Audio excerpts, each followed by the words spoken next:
ರೀತಿ ನಮ್ಮ ರಿಪೋರ್ಟ್ ಅವ್ರ ಕೈಯಾಗ ಕೊಟ್ಟ ತಕ್ಷಣ ಅವ್ರಿಗೆ ಏನು ಅನ್ನಿಸ್ತು ಗೊತ್ತಿಲ್ಲ, ಕೂತವ್ರು ಎದ್ದು ನಿಂತು ಹೊರಗೆ ಹೋಗ್ಲಿಕ್ಕೆ ರೆಡಿ ಆದರು. ನಿಮ್ಗೆ ಏಡ್ಸ್ ರೋಗದ, ನೀವು 3 ತಿಂಗಳು ಬದುಕ್ತೀರಿ, ನೀವು ಸಾಯ್ತೀರಿ, ಇಲ್ಲಿಂದ ಎದ್ದು ಹೋಗ್ರಿ ಅಂತ. ಈ ರೀತಿ ಸಮಸ್ಯೆ ಇರೋದ್ರಿಂದ ಇದು ಮಿಸ್ಕರೇಜ್ ಆಗ್ಯದ. ಇದಕ್ಕೆ ಪ್ರಾಪರಾಗಿ ಫುಡ್ ಆಯಿತು, ಕೇರ್ ತೊಗೊಂಡ್ರೆ ನೀವು ಆ ಮಗುನ ಉಳಿಸ್ಕೋಬೋದಿತ್ತು. ಬರೀ 16 ವರ್ಷಕ್ಕೆ ಮದುವೆ ಆಯಿತು, ಮದುವೆಯಾಗಿ 5 ತಿಂಗಳದಾಗ ಈ ಸಮಸ್ಯೆ ಬಂತು.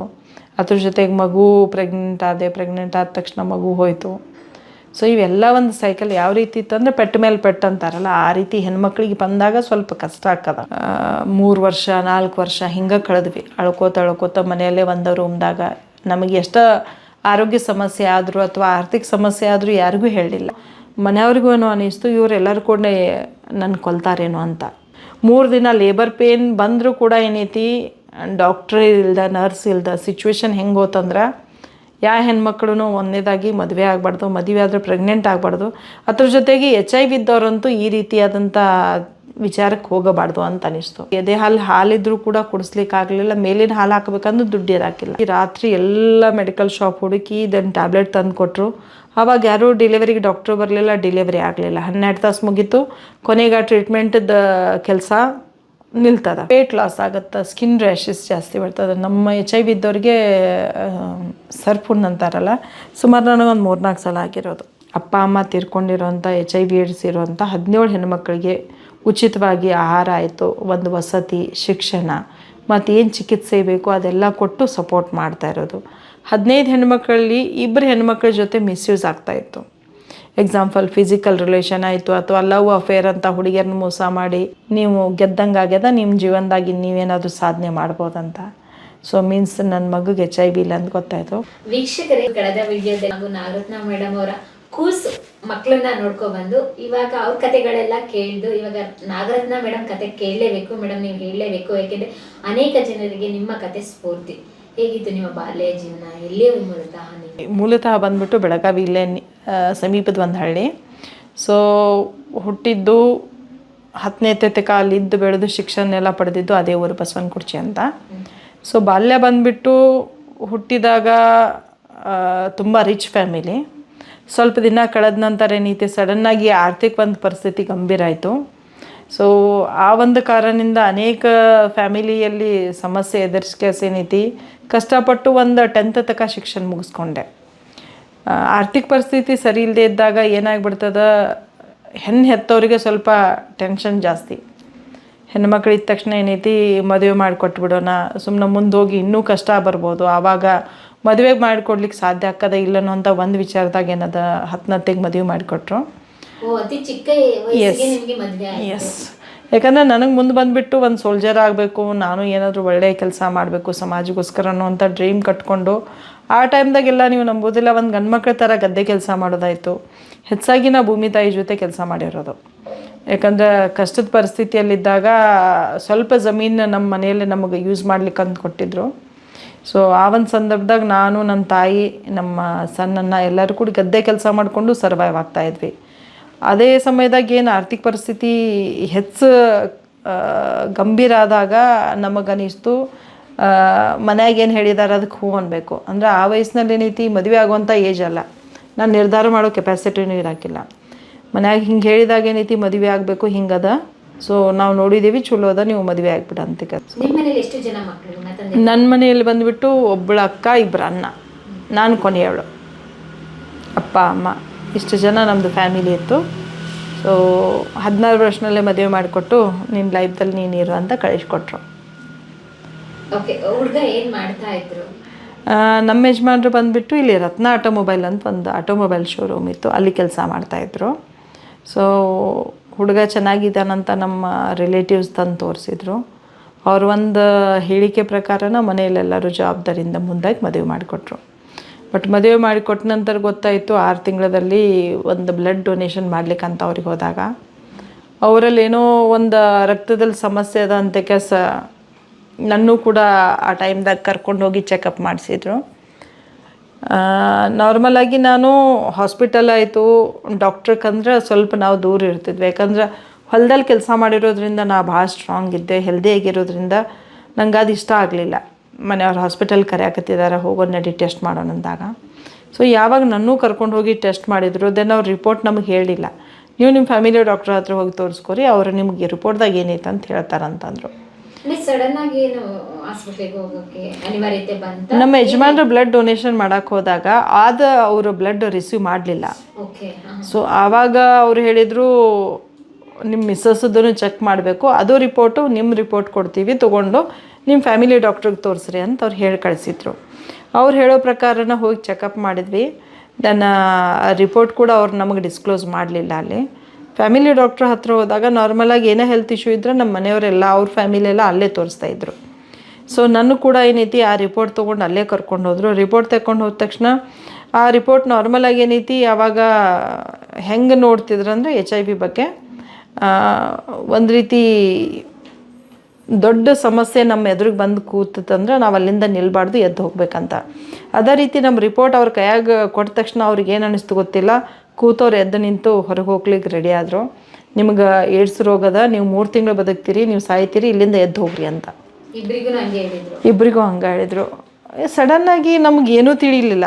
ನಮ್ಮ ಫ್ಯಾಮಿಲಿ ಡಾಕ್ಟ್ರ್ ಅಂತ ಇಲ್ಲಿ ಬಂದಿದ್ದೀವಿ, ಅದು ಒಂದು ಪೇಪರ್ ಹಿಡ್ಕೊಂಡು ಇವ್ರು 3 ತಿಂಗಳು ಬದುಕ್ತೀರಿ, ನಿಮ್ಗೆ ಈ ರೀತಿ ದೊಡ್ಡ ರೋಗ ಅದ. ಅವಾಗ ಈ ರೀತಿ HIV ಅನ್ನೋಂಥ ಪದ ಇರಾಕಿಲ್ಲ, ಬರೀ ಏಡ್ಸ್ ಅಂತಿದ್ರು. ಸಡನ್ನಾಗಿ ಆ ಏಡ್ಸ್ ರೋಗ ಅಂದ ತಕ್ಷಣ ಏನೈತಿ ಆವಾಗ TV ಒಳಗೆ ಪೇಪರ್ದಾಗ ಎಲ್ಲ ಒಂದು ಕೆಟ್ಟ ರೀತಿ ಕೆಟ್ಟ ಕೆಲಸ ಮಾಡಿದವ್ರಿಗೆ ಮಾತ್ರ ಇದು ಬರ್ತದನ್ನೋ ಅಂಥದ್ರ ಬಗ್ಗೆ ಎಲ್ಲರೂ ಹೇಳ್ತಿದ್ರು. ಬಟ್ ಬೇರೆ ಕಾರಣದಿಂದನೂ ಈ ಕಾಯಿಲೆ ಬರ್ತದಂತ ಯಾರೂ ಮಾತಾಡ್ತಿರಾಕಿಲ್ಲ. ಅವಾಗ ನಮಗೇನು ಹೆದರಿಕೆ ಶುರುವಾಯ್ತಂದ್ರೆ ಇವ್ರು ಹೇಳಿರೋದು ನಿಜಾನ ಇರ್ಬೋದು, ನಾವಿನ್ನು ಸತ್ತ ಬಿಡ್ತೇವೆ 3 ತಿಂಗಳದಾಗಂತ ನಮ್ಮ ತಲೆಗೆ ಅದ ಬಂದುಬಿಡ್ತು. ಸೊ ಈ ರೋಗದ ಬಗ್ಗೆ ಮನ್ಯಾಗ ಹೇಳ್ಬೇಕಂದ್ರೆ ಮನ್ಯಾಗ ಜಾಸ್ತಿ ಪ್ರೀತಿ ಮಾಡ್ತಾಯಿದ್ರು. ಸೊ ಯಾರಿಗೂ ಈ ಒಂದು ಇಷ್ಟು ದೊಡ್ಡ ರೋಗ ಐತಿ, ಇನ್ನು 3 ತಿಂಗಳದಾಗ ನಾವು ಸಾಯ್ತೇವಂದ್ರೆ ಅವ್ರು ಅದನ್ನು ಅಕ್ಸೆಪ್ಟ್ ಮಾಡ್ಕೋದು ಈಸಿ ಅಲ್ಲ. ಯಾಕಂದರೆ ಯಾವ ತಂದೆ ತಾಯಿ ಏನೈತಿ ತಮ್ಮ ಎದುರಿಗೆ ತಮ್ಮ ಮಕ್ಕಳು ಸಾಯ್ತಾರ ಅನ್ನೋಂಥ ವಿಷಯ ಗೊತ್ತಾದಾಗ ಅವರಿಗೆ ಅದನ್ನ ಸಹನ್ ಮಾಡ್ಕೋಕ್ಕಾಗೋದಿಲ್ಲ. ಅದೇ ರೀತಿ 3 ವರ್ಷ 4 ವರ್ಷ ಹಿಂಗೆ ಕಳೆದ್ವಿ ಅಳ್ಕೋತ ಮನೆಯಲ್ಲೇ ಒಂದು ರೂಮ್ದಾಗ. ನಮಗೆ ಎಷ್ಟು ಆರೋಗ್ಯ ಸಮಸ್ಯೆ ಆದರೂ ಅಥವಾ ಆರ್ಥಿಕ ಸಮಸ್ಯೆ ಆದರೂ ಯಾರಿಗೂ ಹೇಳಲಿಲ್ಲ. ಸ್ವಲ್ಪ ದಿನ ಆದ ನಂತರ ಒಬ್ಬರು ನಮ್ಮ ಪರಿಚಯದವ್ರು ಬಂದು ಹೇಳಿದರು. ಅವ್ರಿಗೆ ನಾವು ಶೇರ್ ಮಾಡ್ಕೊಂಡ್ವಿ, ಹಿಂಗೆ ಆಗಿತ್ತು ಈ ರೀತಿ ಅಂತ ರಿಪೋರ್ಟ್ ತೋರಿಸಿದ್ದೀವಿ. ಡಾಕ್ಟ್ರು ಹೇಳಿದರು 3 ತಿಂಗಳಂತ, ನೀವು ಇನ್ನೂ 3 ವರ್ಷ ಆದರೂ ಸತ್ತಿಲ್ಲಲ್ಲ ಅವ್ರಂದ್ರು ನಂಗೆ.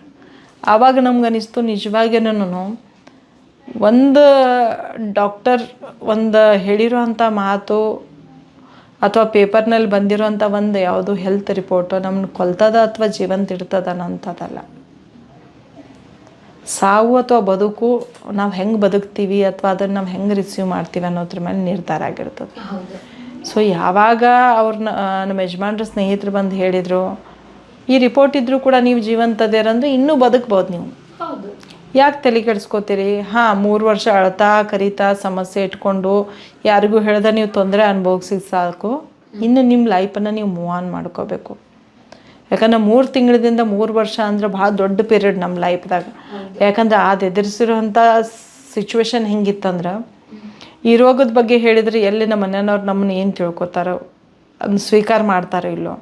ಮತ್ತು ಅದ್ರೊಳಗೆ ಏನೈತಿ, ನಾವಿರೋ ಮನೆ ಏನೈತಿ ಒಂದು ರೀತಿ ಚಾಳು ಅಂತಂತಾರೆ ಇಲ್ಲಿ ಒಂದು ವರ್ಡ್, ರೇಲ್ ಡಬ್ಬಾ ಥರ, ಒಂದು ರೂಮ್ ಬಾಜುಕ್ಕೆ ಇನ್ನೊಂದು ರೂಮ್ ವಟಾರ ಅಂತೀವಲ್ಲ ಆ ರೀತಿ, ಆ ಒಂದು ವಾತಾವರಣದಲ್ಲಿ ನಾವಿದ್ದವರು. ಸೊ ಈ ಒಂದು ಸಮಸ್ಯೆ ಬಗ್ಗೆ ಅಲ್ಲೇನಾದರೂ ಗೊತ್ತಾತಂದ್ರೆ ನಮ್ಮನ್ನು ಹೆಂಗೆ ನೋಡ್ಕೋತಾರ ಅನ್ನೋಂಥ ಒಂದು ಹೆದರಿಕೆ. ಸೆಕೆಂಡಾಗಿ ನಾವು ಸಾಯ್ತೀವಿ ಅನ್ನೋಂಥ ಒಂದು ಏನು ಭಯ ನಮ್ಮಲ್ಲಿ ಇತ್ತಲ್ಲ, ಆ ಒಂದು ಫ್ರೆಂಡ್ ಮಾತು ಕೇಳಿದಾಗ ಅನ್ನಿಸ್ತು ಇನ್ನು ನಾವು ಬದುಕ್ಬೋದು ಅಂತ. ಸೊ ಅದರ ಟೈಮ್ದಾಗ ಏನೈತಿ, ನಾನು ಪ್ರೆಗ್ನೆಂಟ್ ಆಗಿದ್ದೆ. ಸೊ ಒಬ್ಬರು ಡಾಕ್ಟ್ರ್ ಹತ್ರ ಹೋದಾಗ ಅವ್ರು ಹೇಳಿದರು, ನಿಮ್ಗೆ ಹಿಂಗೆ ಈ ರೀತಿ ಸಮಸ್ಯೆ ಇರೋದ್ರಿಂದ ಇದು ಮಿಸ್ಕರೇಜ್ ಆಗ್ಯದ, ಇದಕ್ಕೆ ಪ್ರಾಪರಾಗಿ ಫುಡ್ ಆಯಿತು, ಕೇರ್ ತೊಗೊಂಡ್ರೆ ನೀವು ಆ ಮಗುನ ಉಳಿಸ್ಕೋಬೋದಿತ್ತು.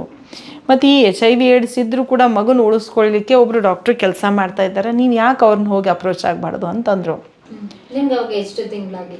ಅವಾಗ 3 ತಿಂಗಳಾಗಿತ್ತು.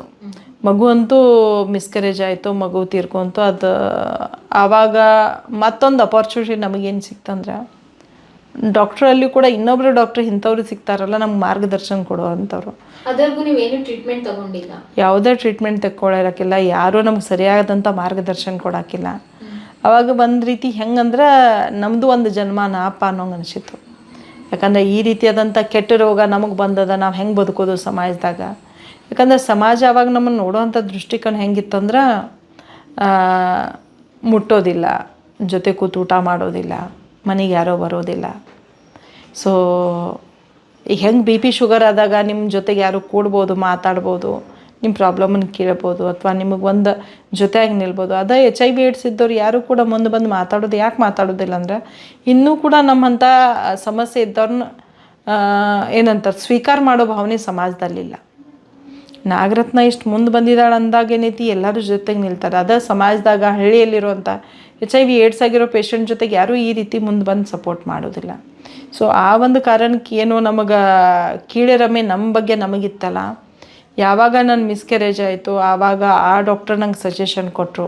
ಡಾಕ್ಟರ್ ಶಿವರಾಮ್ ಅಂತ ಒಬ್ರು ಇದ್ದಾರೆ, ನೀವು ಅವ್ರಿಗೆ ಅಪ್ರೋಚ್ ಆಗ್ರಿ, ಅವರು ನಿಮ್ಗೆ ಒಳ್ಳೆ ಸಲಹೆ ಕೊಡ್ತಾರೆ, ಚಿಕಿತ್ಸೆನೂ ಕೊಡ್ತಾರೆ ಅಂತ ಹೇಳಿ ಕಳಿಸಿದ್ರು. ಅದುವರೆಗೂ ಒಂದು ರೀತಿ ಲೈಫ್ ಅಲ್ಲೇ ಜಿಗುಪ್ಸೆ ಬಂದೋಗಿರುತ್ತೆ ನಿಮಗೆ, ಈ ಕಡೆ ಫ್ರಸ್ಟ್ರೇಷನ್, ಅದ್ರ ಜೊತೆಗೆ ಮಗು ಅಬಾರ್ಷನ್ ಆಗಿತ್ತು. ಎಸ್, ಜಿಗುಪ್ಸೆ ಅಂದಾಗ ಹೆಂಗಂದ್ರೆ ಸಮಾಜನ ಸ್ವೀಕಾರ ಮಾಡ್ತದಾರಿಲ್ಲ, ಮನ್ಯಾಗಿನವ್ರು ಸ್ವೀಕಾರ ಮಾಡ್ತಾರಿಲ್ಲ. ಒಂದು ವೇಳೆ ಇದೆ ಅಂತ ಗೊತ್ತಾದಾಗ ಒಂದು ರೀತಿ ಹೆದರ್ಕೊಂಡು ಜೀವನ ತೆಗೆದಂಗೆ.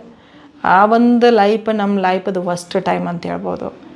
ಯಾಕಂದ್ರೆ ಬರೀ 16 ವರ್ಷಕ್ಕೆ ಮದುವೆ ಆಯಿತು, ಮದುವೆಯಾಗಿ 5 ತಿಂಗಳದಾಗ ಈ ಸಮಸ್ಯೆ ಬಂತು. ಅದ್ರ ಜೊತೆಗೆ ಮಗು ಪ್ರೆಗ್ನೆಂಟ್ ಆದ ತಕ್ಷಣ ಮಗು ಹೋಯಿತು. ಸೊ ಇವೆಲ್ಲ ಒಂದು ಸೈಕಲ್ ಯಾವ ರೀತಿ ಇತ್ತಂದರೆ ಪೆಟ್ಟ ಮೇಲೆ ಪೆಟ್ಟು ಅಂತಾರಲ್ಲ, ಆ ರೀತಿ ಹೆಣ್ಮಕ್ಳಿಗೆ ಬಂದಾಗ ಸ್ವಲ್ಪ ಕಷ್ಟ ಆಗ್ತದ. ಆ ಒಂದು ನಂತರ ಏನೈತಿ, ಸ್ವಲ್ಪ ದಿನ ಹೋಯಿತು. ಡಾಕ್ಟರ್ ಶಿವರಾಮ ಅವರಿಗೆ ಕನ್ಸಲ್ಟ್ ಮಾಡಿದಾಗ ಅವ್ರು ಹೇಳಿದರು, ಇನ್ನೂ ಕೂಡ ನೀವು ಮಕ್ಕಳು ಮಾಡ್ಕೋಬೋದು. ಯಾಕಂದರೆ ಏನೈತಿ, ನಮ್ಮ ಮನೆಯಲ್ಲಿ ಲೇಟ್ ಆದ ತಕ್ಷಣ ಯಾಕೆ ಮಕ್ಕಳಾಗ್ತಾಯಿಲ್ಲ, ಏನಾದರೂ ರೀಸನ್ ಇರ್ಬೋದು, ಅಥವಾ ಹೆಲ್ತ್ ಇಶ್ಯೂಸ್ ಇರ್ಬೋದು, ಪ್ರೆಗ್ನೆಂಟ್ ಆಗ್ತಾರಿಲ್ಲ ಅನ್ನೋಂಥದ್ದು ಒಂದು ಕ್ವಶನ್ಸ್ ಶುರು ಮಾಡಿದಾಗ ಡಾಕ್ಟರ್ ಶಿವರಾಮ್ ಅವ್ರಿಗೆ ಹೇಳಿದ್ವಿ, ನಾವು ಹಿಂಗೆ ಪ್ರಾಬ್ಲಮ್ ಮತ್ತೂ ಬರಾಕತ್ತದ. ಸೊ ಅದಕ್ಕೆ ಏನು ಮಾಡೋದು, ನೀವು ಪ್ರೆಗ್ನೆಂಟು ಆಗ್ಬೋದು, ನಿಮ್ಮ ಮಗು ಕೂಡ ಹೆಲ್ದಿಯಾಗಿ ಹುಟ್ಟುವಂಥ ಜವಾಬ್ದಾರಿ ನಾನು ತೊಗೋತೀನಿ ಅಂತ ಹೇಳಿದರು. ಮತ್ತೇನೈತಿ, HIV AIDS ಆದರೂ ಬದುಕ್ಬೋದು ಅನ್ನೋವಂಥದ್ದು ಏನು ಅವರು ನಮಗೆ ತಿಳಿಸಿ ಹೇಳಿದ್ರಲ್ಲ, ನಿಜವಾಗಿಯೂ ಆ ಒಂದು ಕೌನ್ಸಿಲಿಂಗ್ ಅನ್ಬೋದು, ಆ ಒಂದು ಟೈಮ್ ನಮ್ಮ ಲೈಫದ ಟರ್ನಿಂಗ್ ಪಾಯಿಂಟ್. ಯಾಕಂದರೆ ಒಬ್ಬರು ಡಾಕ್ಟ್ರು ಹೇಳಿದರು, ನೀವು 3 ತಿಂಗಳದಾಗ ಸತ್ತು ಹೋಗ್ತೀರಿ, ಇಲ್ಲಿ ನಿಲ್ಲಕ್ಕೆ ಹೋಗ್ಬೇಡ್ರಿ, ಅಥವಾ ನಿಮಗೆ ಏನೇನು ಆಸೆ ಐತಿ ತುಂಬಿ ಎಲ್ಲ ಫುಲ್ಫಿಲ್ ಮಾಡ್ಕೊರಿ ಅಂತ ಹೇಳಿದರು. ಬಟ್ ಡಾಕ್ಟರ್ ಶಿವರಾಮ್ ಅವ್ರ ಹತ್ರ ಹೋದಾಗ ನೀವು ಎಲ್ಲರ ಥರ ಬದುಕ್ತೀರಿ, ನಿಮಗೂ ಮಗು ಹೆಲ್ದಿಯಾಗಿ ಹುಟ್ಬೋದು ಅಂತ ಅವ್ರು ಹೇಳಿದಾಗ ನಿಜವಾಗಿ ಹೇಳ್ಬೇಕಂದ್ರೆ ಇವತ್ತಿಷ್ಟು ಕೂತು ಮಾತಾಡ್ಲಿಕ್ಕೆ ಕಾರಣ ಅದೇ ವ್ಯಕ್ತಿ. ಸೊ ಅವ್ರು ಒಂದೆಲ್ಲ ಸಜೆಷನ್ ತೆಕ್ಕೊಂಡು, ಅವ್ರು ಹೇಳುವಂಥ ಎಲ್ಲ ಮೆಡಿಸಿನ್ ತೆಕ್ಕೊಂಡು ನಾವು ನಮ್ಮ ಲೈಫನ್ನು ಮತ್ತೆ ಶುರು ಮಾಡಲಿಕ್ಕೆ ಪ್ರಯತ್ನ ಪಟ್ವಿ. ಥರ ಪ್ರೆಗ್ನೆಂಟ್ ಆದ ತಕ್ಷಣ ಅವ್ರು ಹೇಳಿದರು ಗೌರ್ಮೆಂಟ್ ಹಾಸ್ಪಿಟಲ್ನಲ್ಲೇ ಡೆಲಿವರಿ ಮಾಡ್ಕೋಬೇಕು. ಯಾಕಂದರೆ ಬೇರೆ ಕಡೆ ಎಲ್ಲೂ ಈ ಡೆಲಿವರಿಗೆ ನಮ್ಮನ್ನು ಎಕ್ಸೆಪ್ಟ್ ಮಾಡ್ಕೋತಿರಕ್ಕಿಲ್ಲ. ಆವಾಗ HIV ಅಂದ ತಕ್ಷಣ ಎಲ್ಲೂ ಅಲ್ಲಿ ಡೆಲಿವರಿ ಪ್ರೈವೇಟ್ನಲ್ಲಿ ಮಾಡಿಸ್ಕೋತಿರಕ್ಕಿಲ್ಲ. ಅದ ಒಂದು ಟೈಮ್ದಾಗ ಡಾಕ್ಟರ್ ಶಿವರಾಮ್ ಅವರು ಕೂಡ ಅಲ್ಲಿ ಕೆಲಸ ಮಾಡ್ತಾಯಿದ್ರು ಸಿವಿಲ್ ಹಾಸ್ಪಿಟಲ್ನಲ್ಲಿ. ಸೊ ಪ್ರೆಗ್ನೆಂಟ್ ಆದೆ, ದೆನ್ ಹೆರಿಗೆ ಸಮಯ ಬಂದಾಗ ಅಲ್ಲೇ ತೆಕ್ಕೊಂಡು ಹೋಗಿ ಅಡ್ಮಿಟ್ ಮಾಡ್ಲಿಕ್ಕೆ ಕರ್ಕೊಂಡು ಹೋದರು. ಆವಾಗ ನನಗೇನು ಅನ್ನಿಸ್ತು, ನನಗಿದೇನೋ ನಾ ಮಾಡಿದ ತಪ್ಪಿಗೆ ನನಗೆ ಈ ಕಾಯಿಲೆ ಬಂದದ, ನಾನೀಗ ಎದುರಿಸ್ತಾ ಇದ್ದೀನಿ. ಬಟ್ ನಾ ಈಗ ಲೇಬರ್ ರೂಮಿಗೆ ಹೋದಾಗ ರಕ್ತದ ಒಂದು ಕನೆಕ್ಟಿವಿಟಿ ಡಾಕ್ಟ್ರು ಮತ್ತು ನರ್ಸಿಗೆ ಬರ್ತದೆ. ನಾಳೆ ಒಂದು ವೇಳೆ ನನ್ನಿಂದ ಅವ್ರಿಗೆ ಯಾರಿಗಾದರೂ ರೋಗ ಬಂತಂದ್ರೆ ಆ ಪಾಪನೂ ನನಗೆ ತಟ್ತದ ಅಂತೇಳಿ ನಾನು ಏನು ಮಾಡಿದೆ, ಲೇಬರ್ ರೂಮ್ಗೆ ಹೋಗಿತ್ತ ಮುಂಚೆನ ನಾನು ಹೇಳಿದೆ, ನನಗೆ ಹಿಂಗೆ HIV AIDS ಅದ, ನೀವು ದಯವಿಟ್ಟು ನಿಮ್ಮ ಬಗ್ಗೆ ನೀವು ಪ್ರಿಕಾಷನ್ ತೊಗೊಂಡು ನಾನು ಟಚ್ ಮಾಡಿ ಅಥವಾ ಡೆಲಿವರಿ ಮಾಡಿಸ್ರಿ ಅಂತ ಹೇಳಿದೆ. ಆವಾಗ ನಾನು ಹೇಳಿರೋ ಒಂದು ಉದ್ದೇಶ ಏನಿತ್ತು, ನನ್ನಿಂದ ಅವ್ರಿಗೆ ತೊಂದರೆ ಆಗಬಾರ್ದಂತ. ಬಟ್ ನನಗೆ ಗೊತ್ತಿರೋಕ್ಕಿಲ್ಲ ನಾ ಹೇಳಿದ್ದಕ್ಕೆ ಅವರಿಂದ ನನಗೆ ತೊಂದರೆ ಆಗ್ತದ ಅಂತ. ಉದಾಹರಣೆ ಹೇಳಬೇಕಂದ್ರೆ ಲೇಬರ್ ರೂಮಿಗೆ ಒಯ್ಯೋ ಸ್ಟ್ರೆಚರ್ ಒಯ್ದು ಸೆಪ್ಟಿಕ್ ರೂಮಿಗೆ ಹಾಕಿದ್ರು. ಸೆಪ್ಟಿಕ್ ರೂಮ್ ಹಾಕಿದ ನಂತರ 3 ದಿನ ಯಾರೂ ನರ್ಸು ಬರಲಿಲ್ಲ, ನಾನು ಯಾರಿಗೆ ಹೇಳಿದ್ದೆ ಅವರು ಯಾರೋ ಡಾಕ್ಟ್ರು ಬರಲಿಲ್ಲ. 3 ದಿನ ಲೇಬರ್ ಪೇನ್ ಬಂದರೂ ಕೂಡ ಏನೈತಿ, ಡಾಕ್ಟ್ರ್ ಇಲ್ದ ನರ್ಸ್ ಇಲ್ದ ಸಿಚುವೇಶನ್ ಹೆಂಗೆ ಹೋತಂದ್ರೆ, ಯಾವ ಹೆಣ್ಮಕ್ಳು ಒಂದೇದಾಗಿ ಮದುವೆ ಆಗಬಾರ್ದು, ಮದುವೆ ಆದರೆ ಪ್ರೆಗ್ನೆಂಟ್ ಆಗಬಾರ್ದು, ಅದ್ರ ಜೊತೆಗೆ HIV ಇದ್ದವ್ರಂತೂ ಈ ರೀತಿಯಾದಂಥ ವಿಚಾರಕ್ಕೆ ಹೋಗಬಾರ್ದು ಅಂತ ಅನ್ನಿಸ್ತು. ಯಾಕಂದರೆ ಹೆರಿಗೆ ನೋವು ಅಂತಂದಾಗ ಪ್ರತಿಯೊಂದು ತಾಯಿಗೂ ಗೊತ್ತು, ಅಥವಾ ಹೆರಿಗೆ ನೋವು ನೋಡಿದಂಥ ಗಂಡ್ಮಕ್ಳಿಗೆ ಗೊತ್ತಿರ್ತದೆ ಆ ಸಿಚುವೇಶನ್ ಎಷ್ಟು ಕಷ್ಟ ಇರ್ತದ ಅಂತ. ಹೆಣ್ಣಿಗೆ ಒಂದು ಪುನರ್ಜನ್ಮ. ಸೊ ಆ ಒಂದು ಪರಿಸ್ಥಿತಿ ಒಳಗೆ ಏನೈತಿ, ಯಾರೂ ಬರದೇ ಇದ್ದಾಗ ಕೆಟ್ಟ ವಿಚಾರ ಬರಾಕತ್ತಿತ್ತು. ಕೊನೆಗೆ ನನಗನ್ನಿಸ್ತು, ಮನೆಯವ್ರಿಗೂ ಏನೋ ಅನ್ನಿಸ್ತು, ಇವರೆಲ್ಲರೂ ಕೂಡ ನನ್ನ ಕೊಲ್ತಾರೇನೋ ಅಂತ. ಯಾಕಂದರೆ ಹೆರಿಗೇನೋ ಇದ್ರು ಜೊತೆಗೆ ಇದ್ದರು. ದೆನ್ ಮಗು ಕೊಡೋವಂಥ ಟ್ರೀಟ್ಮೆಂಟ್ ಆಯಿತು. ನನಗೆ ಕೊಡೋವಂಥ ಟ್ರೀಟ್ಮೆಂಟ್ ಏನೈತಿ ಆವಾಗ ಇನ್ನೂ ಬಂದಿರಾಕಿಲ್ಲ. ಈಗೇನು ಸರ್ಕಾರಿ ಆಸ್ಪತ್ರೆದಾಗೆಲ್ಲ ಚಿಕಿತ್ಸೆ ಕೊಡತ್ತಾರಲ್ಲ ತಾಯಿ ಮತ್ತು ಮಗುನ ಉಳ್ಸಕ್ಕೆ ನನ್ನ ಟೈಮ್ದಾಗ ಇರಾಕಿಲ್ಲ.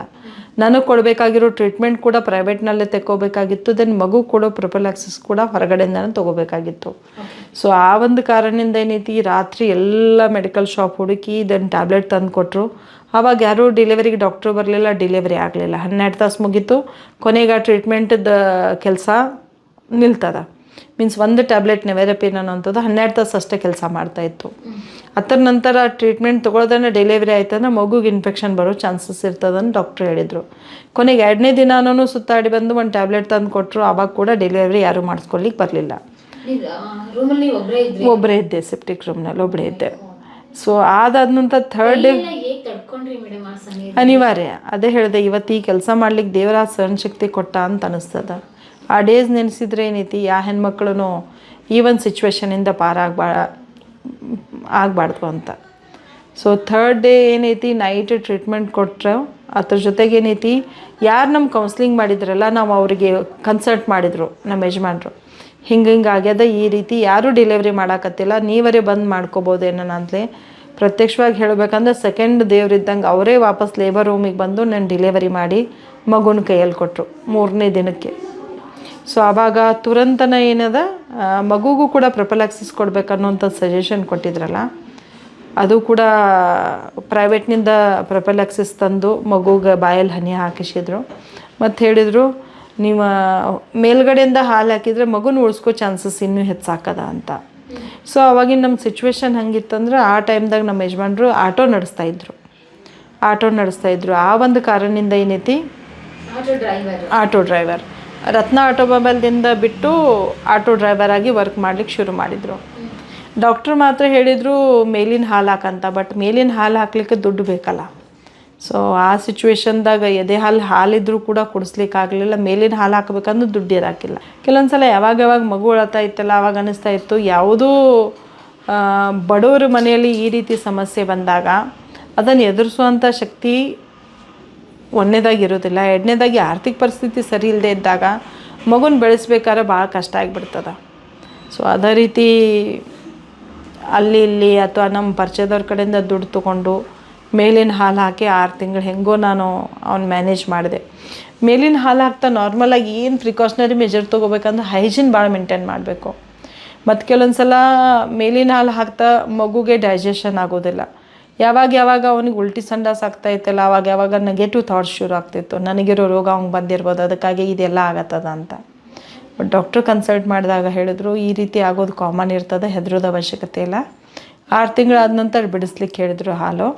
ದೆನ್ ಮೇಲಿನ ಫೀಡ್ ಮಾಡ್ತಾ ಏನೈತಿ 18 ತಿಂಗಳು ಹೆಂಗೋ ನಾವು ಟೈಮ್ ಕಳೆದ್ವಿ. ಯಾಕಂದರೆ ಪ್ರಿಯ ವೀಕ್ಷಕರೇ, ನಾವು ತೋರಿಸುತ್ತಿರುವ ಇತಿಹಾಸದ ಕಥೆಗಳು ಕನ್ನಡದ ಕಲೆ, ಸಾಹಿತ್ಯ, ಸಂಸ್ಕೃತಿ, ಜನಜೀವನ, ಇತಿಹಾಸ ಸೃಷ್ಟಿಸಿದ ಜನಸಾಮಾನ್ಯರ ಅಸಾಮಾನ್ಯ ಕಥೆಗಳು ನಿಮಗೆ ಇಷ್ಟ ಆಗಿದ್ಯಾ? ಹಾಗಿದ್ರೆ ವಿಡಿಯೋ ನೋಡಿ ಸುಮ್ಮನಾಗ್ಬೇಡಿ, ಶೇರ್ ಮಾಡಿ, ಸಪೋರ್ಟ್ ಮಾಡಿ, ನಮ್ಮೊಂದಿಗೆ ಜೊತೆಯಾಗಿ. ಇದು ನೀವೇ ಬೆಳೆಸಿದ ನಿಮ್ಮ ನೆಚ್ಚಿನ ಡಿಜಿಟಲ್ ಮಾಧ್ಯಮ. ಇನ್ಮುಂದೆ ನಿಮಗಾಗಿ ಇನ್ನಷ್ಟು ವಿನೂತನ ಶೈಲಿಯಲ್ಲಿ ಬರಲಿದೆ. ನೈತಿಕ ಬೆಂಬಲದ ಜೊತೆಗೆ ಆರ್ಥಿಕ ಬೆಂಬಲ ನೀಡಿ. ನಿಮ್ಮ ಬೆಂಬಲವೇ ನಮಗೆ ಪ್ರೇರಣೆ, ಸ್ಫೂರ್ತಿ ಕೂಡ. ನಿಮ್ಮ ಬೆಂಬಲದೊಂದಿಗೆ ನಮ್ಮ ಪಯಣ ಮುಂದುವರಿಯುತ್ತಿದೆ. ಸಾಮಾಜಿಕ ಬದಲಾವಣೆಗೆ ಜೊತೆಯಾಗಿ ನಮ್ಮ ಮುಂದಿನ ಪೀಳಿಗೆಗೆ ಕರ್ನಾಟಕದ ಇತಿಹಾಸ ಉಳಿಸೋಣ. HIV ಇಂದ ಹುಟ್ಟಿರುವಂಥ ಮಗು ಏನದಲ್ಲ, ತಾಯಿ ತಂದೆಯಿಂದ ಹುಟ್ಟಿರೋ ಮಗು 18 ತಿಂಗಳು ಬೇಕಾಗದ ರಿಪೋರ್ಟ್ ಕನ್ಫರ್ಮೇಟಿವ್ ಬರಬೇಕಾರ. ಅಲ್ಲಿವರೆಗೂ 18 ತಿಂಗಳು ವೇಟ್ ಮಾಡಿ ಆ ಒಂದು ರಿಸಲ್ಟನ್ನು ನೋಡ್ಬೇಕಾದ್ರೆ ನಿಜವಾಗಿ ಒಂದು ರೀತಿ ಪುನರ್ಜನ್ಮ. ಯಾಕಂದರೆ ಏನಾಗಿರ್ತದೆ ಏನೋ, ಒಂದು ವೇಳೆ ಮಗುಗೆ ಕಾಯಿಲೆ ಐತಂತ ಬಂತಂದ್ರೆ ನಾವು 3 ಜನ ಇದ್ದು ಉಪಯೋಗ ಇಲ್ಲ. ಯಾಕಂದ್ರೆ ಆ ಪಾಪನೂ ಬೇಡ ಮತ್ತು ಆ ಕಷ್ಟ ನೋಡೋದು ಬೇಡ ಅಂತ ನಾವು ವಿಚಾರ ಮಾಡ್ತಾಯಿದ್ವಿ. ಒಂದು ವೇಳೆ ಇಲ್ಲ ಅಂತ ಬಂತಂದ್ರೆ ಏನೈತಿ ಲೈಫ್ದಾಗ ಏನಾದರೂ ಮಾಡಿ ತೋರಿಸೋಣ ಅಂತ ಒಂದು ಛಲನೂ ಇಟ್ಕೊಂಡಿದ್ವಿ. ಯಾವಾಗ 18ನೇ ತಿಂಗಳು ಮುಗಿದ ತಕ್ಷಣ ಚೆಕ್ ಮಾಡಿದ್ವಲ್ಲ, ಆವಾಗ ನಮ್ಮ ಲೈಫ್ ಟರ್ನಿಂಗ್ ಪಾಯಿಂಟ್ ಏನಂದ್ರೆ ಲ್ಯಾಬ್ ಟೆಕ್ನಿಷಿಯನ್ ಹೇಳಿದ್ರು, ನೀವು ಗೆದ್ದಂಗೆ ಆಗ್ಯದ, ನಿಮ್ಮ ಜೀವನದಾಗಿ ನೀವೇನಾದರೂ ಸಾಧನೆ ಮಾಡ್ಬೋದಂತ. ಸೊ ಮೀನ್ಸ್ ನನ್ನ ಮಗುಗೆ HIV ಇಲ್ಲ ಅಂತ ಗೊತ್ತಾಯಿತು. ಆವತ್ತಿಂದ ಇಲ್ಲಿವರೆಗೂ ನಮ್ಮ ಲೈಫ್ ಅವನಿಗೋಸ್ಕರ ಅವನೇ ಒಂದು ರೀತಿ ನಮಗೆ ಮೋಟಿವೇಶನ್. ಸೊ ಆವತ್ತು ಡಿಸೈಡ್ ಮಾಡಿದೆ ನಾನು, ಇನ್ನೇನಾದರೂ ನನ್ನ ಸಮಾಜಕ್ಕೆ ವಾಪಸ್ ಕೊಡಬೇಕು. ದೇವ್ರು ನನಗೇನೋ ಕೊಟ್ಟಿದ್ದಾನೆ, ಒಂದು ಗಿಫ್ಟಾಗಿ ಮಗುನ ಹೆಲ್ದಿಯಾಗಿ ಕೊಟ್ಟಿದ್ದಾನೆ. ಸೊ ನಾನು ಸಮಾಜಕ್ಕೆ ಏನಾದರೂ ಕೊಡಬೇಕನ್ನೋ ಒಂದು ನಿರ್ಧಾರ ಮಾಡಿ ಆವತ್ತಿಂದ ಶುರು ಮಾಡಿರೋ ಕೆಲಸ ಈಗ ಇವತ್ತಿನವರೆಗೂ ನಡೆಸ್ತಾ ಇದ್ದೀನಿ. ಆಶ್ರಯ ಫೌಂಡೇಶನ್ ಕಟ್ಬೇಕಂತ ಹೇಗೆ ಅನ್ನಿಸ್ತು? ಈ ಕಾನ್ಸೆಪ್ಟ್ ಬಂದಿದ್ದು ಹೇಗೆ? ಆಶ್ರಯ ಫೌಂಡೇಶನ್ ಬಂದುಬಿಟ್ಟು 2016ರಲ್ಲಿ ನಾನು ಬೇರೆ ಒಂದು ಸಂಸ್ಥೆಯಲ್ಲಿದ್ದೆ. ಅದಕ್ಕಿಂತ ಮುಂಚೆ ಅಲ್ಲಿ ಎಲ್ಲ 18 ವರ್ಷದ ಮೇಲ್ಪಟ್ಟಂಥ ಹೆಣ್ಮಕ್ಳು ಅಥವಾ ಗಂಡು ಹುಡುಗರನ್ನ ಮನೆ ಕಳಿಸ್ಲಿಕ್ಕೆ ಶುರು ಮಾಡಿದ್ರು, ಅಥವಾ ಬೇರೆ ಬೇರೆ ಆರ್ಗನೈಸೇಷನಿಗೆ ಕಳಿಸ್ಬೇಕನ್ನೋ ವಿಚಾರ ಯಾವಾಗ ನಡೀತಾ ಇತ್ತಲ್ಲ, ಆವಾಗ ಅನ್ನಿಸ್ತು ಮನೆಯವ್ರು ಇದ್ದವರು ಕರ್ಕೊಂಡು ಹೋಗ್ತಾರೆ, ಮನೆಯವ್ರು ಇಲ್ಲದೇ ಇದ್ದವರು, ಅಪ್ಪ ಅಮ್ಮ ಇಲ್ಲದೇ ಮಕ್ಕಳು ಎಲ್ಲಿ ಹೋಗಬೇಕು, ಮತ್ತು ಬೀದಿಗೆನೇ ಬಂದುಬಿಡ್ತಾರೆ. 18 ವರ್ಷ ಅಂದರೆ ಯಾವುದೋ ಒಂದು ಹುಡುಗ ಅಥವಾ ಹುಡುಗಿ ಇಂಡಿಪೆಂಡೆಂಟ್ ಲೈಫ್ ಲೀಡ್ ಮಾಡಿ ತಂದೆ ಆದಂಥ ತನ್ನ ಜೀವನ ನಡೆಸ್ಕೋಷ್ಟು ಕೆಪಾಸಿಟಿ ಎಲ್ಲ ಹೆಣ್ಮಕ್ಳಲ್ಲಿ ಇರೋಲ್ಲ, ಗಂಡು ಮಕ್ಕಳಲ್ಲೂ ಇರೋಲ್ಲ. ಆ ಒಂದು ಕಾರಣಕ್ಕೆ ಮತ್ತು ಸರ್ವೆ ಕೂಡ ನಾ ಮಾಡಿದಾಗ 15 ಹೆಣ್ಮಕ್ಳಲ್ಲಿ 2 ಹೆಣ್ಮಕ್ಳ ಜೊತೆ ಮಿಸ್ಯೂಸ್ ಆಗ್ತಾಯಿತ್ತು. ಎಕ್ಸಾಂಪಲ್ ಫಿಸಿಕಲ್ ರಿಲೇಷನ್ ಆಯಿತು, ಅಥವಾ ಲವ್ ಅಫೇರ್ ಅಂತ ಹುಡುಗಿಯರನ್ನ ಮೋಸ ಮಾಡಿ ಅವ್ರ ಜೀವನ ಜೊತೆಗೆ ಒಂದು ರೀತಿ ಸಮಸ್ಯೆ ತರುವಂಥ ಸಿಚುವೇಶನ್ಸ್ ಭಾಳ ನಾನು ನೋಡಾಯಿತು. ಆವಾಗ ನಾನೇನಂದೆ, ಬೇರೆ ಎಲ್ಲದಕ್ಕೂ ಕೆಲಸ ಮಾಡೋಕ್ಕಿಂತನೂ ಈ ಒಂದು ಏನು ಏಜ್ ಅದಲ್ಲ, ಇದನ್ನು ನಾವು ಸರಿಯಾಗಿ ಈ ಏಜ್ಗೋಸ್ಕರ ಕೆಲಸ ಮಾಡಿದರೆ ಒಂದು ಅವ್ರ ಲೈಫ್ ಸೆಕ್ಯೂರ್ ಆಗ್ತದೆ, ಅವರು ಹೆಲ್ದಿಯಾಗಿರ್ತಾರೋ, ಅವ್ರು ಒಂದು ಎಜುಕೇಷನ್ ಕೊಟ್ಟರೆ ಅವ್ರು ಮೇನ್ ಸ್ಟ್ರೀಮಿಗೆ ಬಂದು ತಮ್ಮದು ಏನು ಡ್ರೀಮ್ ಅದ ಫುಲ್ಫಿಲ್ ಮಾಡ್ಕೋಬೋದು. ಎರಡನೇದಾಗಿ ಸೊಸೈಟಿಗೆ ಡಿಸ್ಟರ್ಬೆನ್ಸ್ ಆಗೋದಿಲ್ಲ. ಎಕ್ಸಾಂಪಲ್ 15 ಮಕ್ಕಳಲ್ಲಿ ಏನಾದರೂ ಹೊರಗಡೆ ಮಕ್ಕಳಿದ್ದಾಗ ಅಲ್ಲಿ ಕೆಲವೊಬ್ಬರು ಆ ಮಕ್ಕಳ ಜೊತೆ ಕೆಟ್ಟ ರೀತಿಯಾಗಿ ವರ್ತನೆ ಮಾಡಿಕೊಂಡ್ರು, ಅವ್ರನ್ನೇನಾದರೂ ಮಿಸ್ಯೂಸ್ ಮಾಡಿಕೊಂಡ್ರೆ ಆ ವ್ಯಕ್ತಿಯು ಸಮಸ್ಯೆ, ಅವನು ಹೋಗಿ ಫ್ಯಾಮಿಲಿಗೂ ಡಿಸ್ಟರ್ಬ್ ಮಾಡೋನು. ಸೊ ಆ ಒಂದು ಕಾರಣ ನನಗೇನು ಅನ್ನಿಸ್ತು, ಒಂದು ಹೆಣ್ಮಕ್ಳಿಗೆ ಒಂದು ಸೆಕ್ಯೂರ್ ಆದಂಥ ಎನ್ವೈರ್ಮೆಂಟ್ ಯಾಕೆ ಕೊಡಬಾರ್ದು ಅಂತ. ಸೊ 2016ರಲ್ಲಿ ನಾನು, ಅರ್ಚನಾ ಮತ್ತು ಪ್ರಮೀಳಾ ಅಂತ 3 ಜನ ಸೇರಿ ಈ ಆಶ್ರಯ ಫೌಂಡೇಶನ್ನ ಶುರು ಮಾಡಿದ್ವಿ. ಇದ್ರ ಮುಖ್ಯ ಉದ್ದೇಶ ಬಂದುಬಿಟ್ಟು 18+ ಏಜ್ ಹೆಣ್ಮಕ್ಳಿಗೆ ಒಂದು ಆರೈಕೆ ಬೆಂಬಲ ಕೊಡಬೇಕು, ಮತ್ತು ಯಾರಿಗೆ HIV AIDS ಇಲ್ಲಲ್ಲ ಅವ್ರಿಗೆ ಒಂದೇನೈತಿ ಅರಿವು ಮೂಡಿಸೋವಂಥ ಕೆಲಸನ ನಾವು ಮಾಡಬೇಕು. ಯಾಕಂದರೆ ಎಷ್ಟೋ ಸಾಲಿ ಕಲ್ತವ್ರು ನಿಮ್ಮ ವಿಡಿಯೋನೂ ನೋಡ್ತಿರ್ಬೇಕು, ಎಷ್ಟು ಜನರಿಗೆ HIV AIDS ಬಗ್ಗೆ ಗೊತ್ತದ.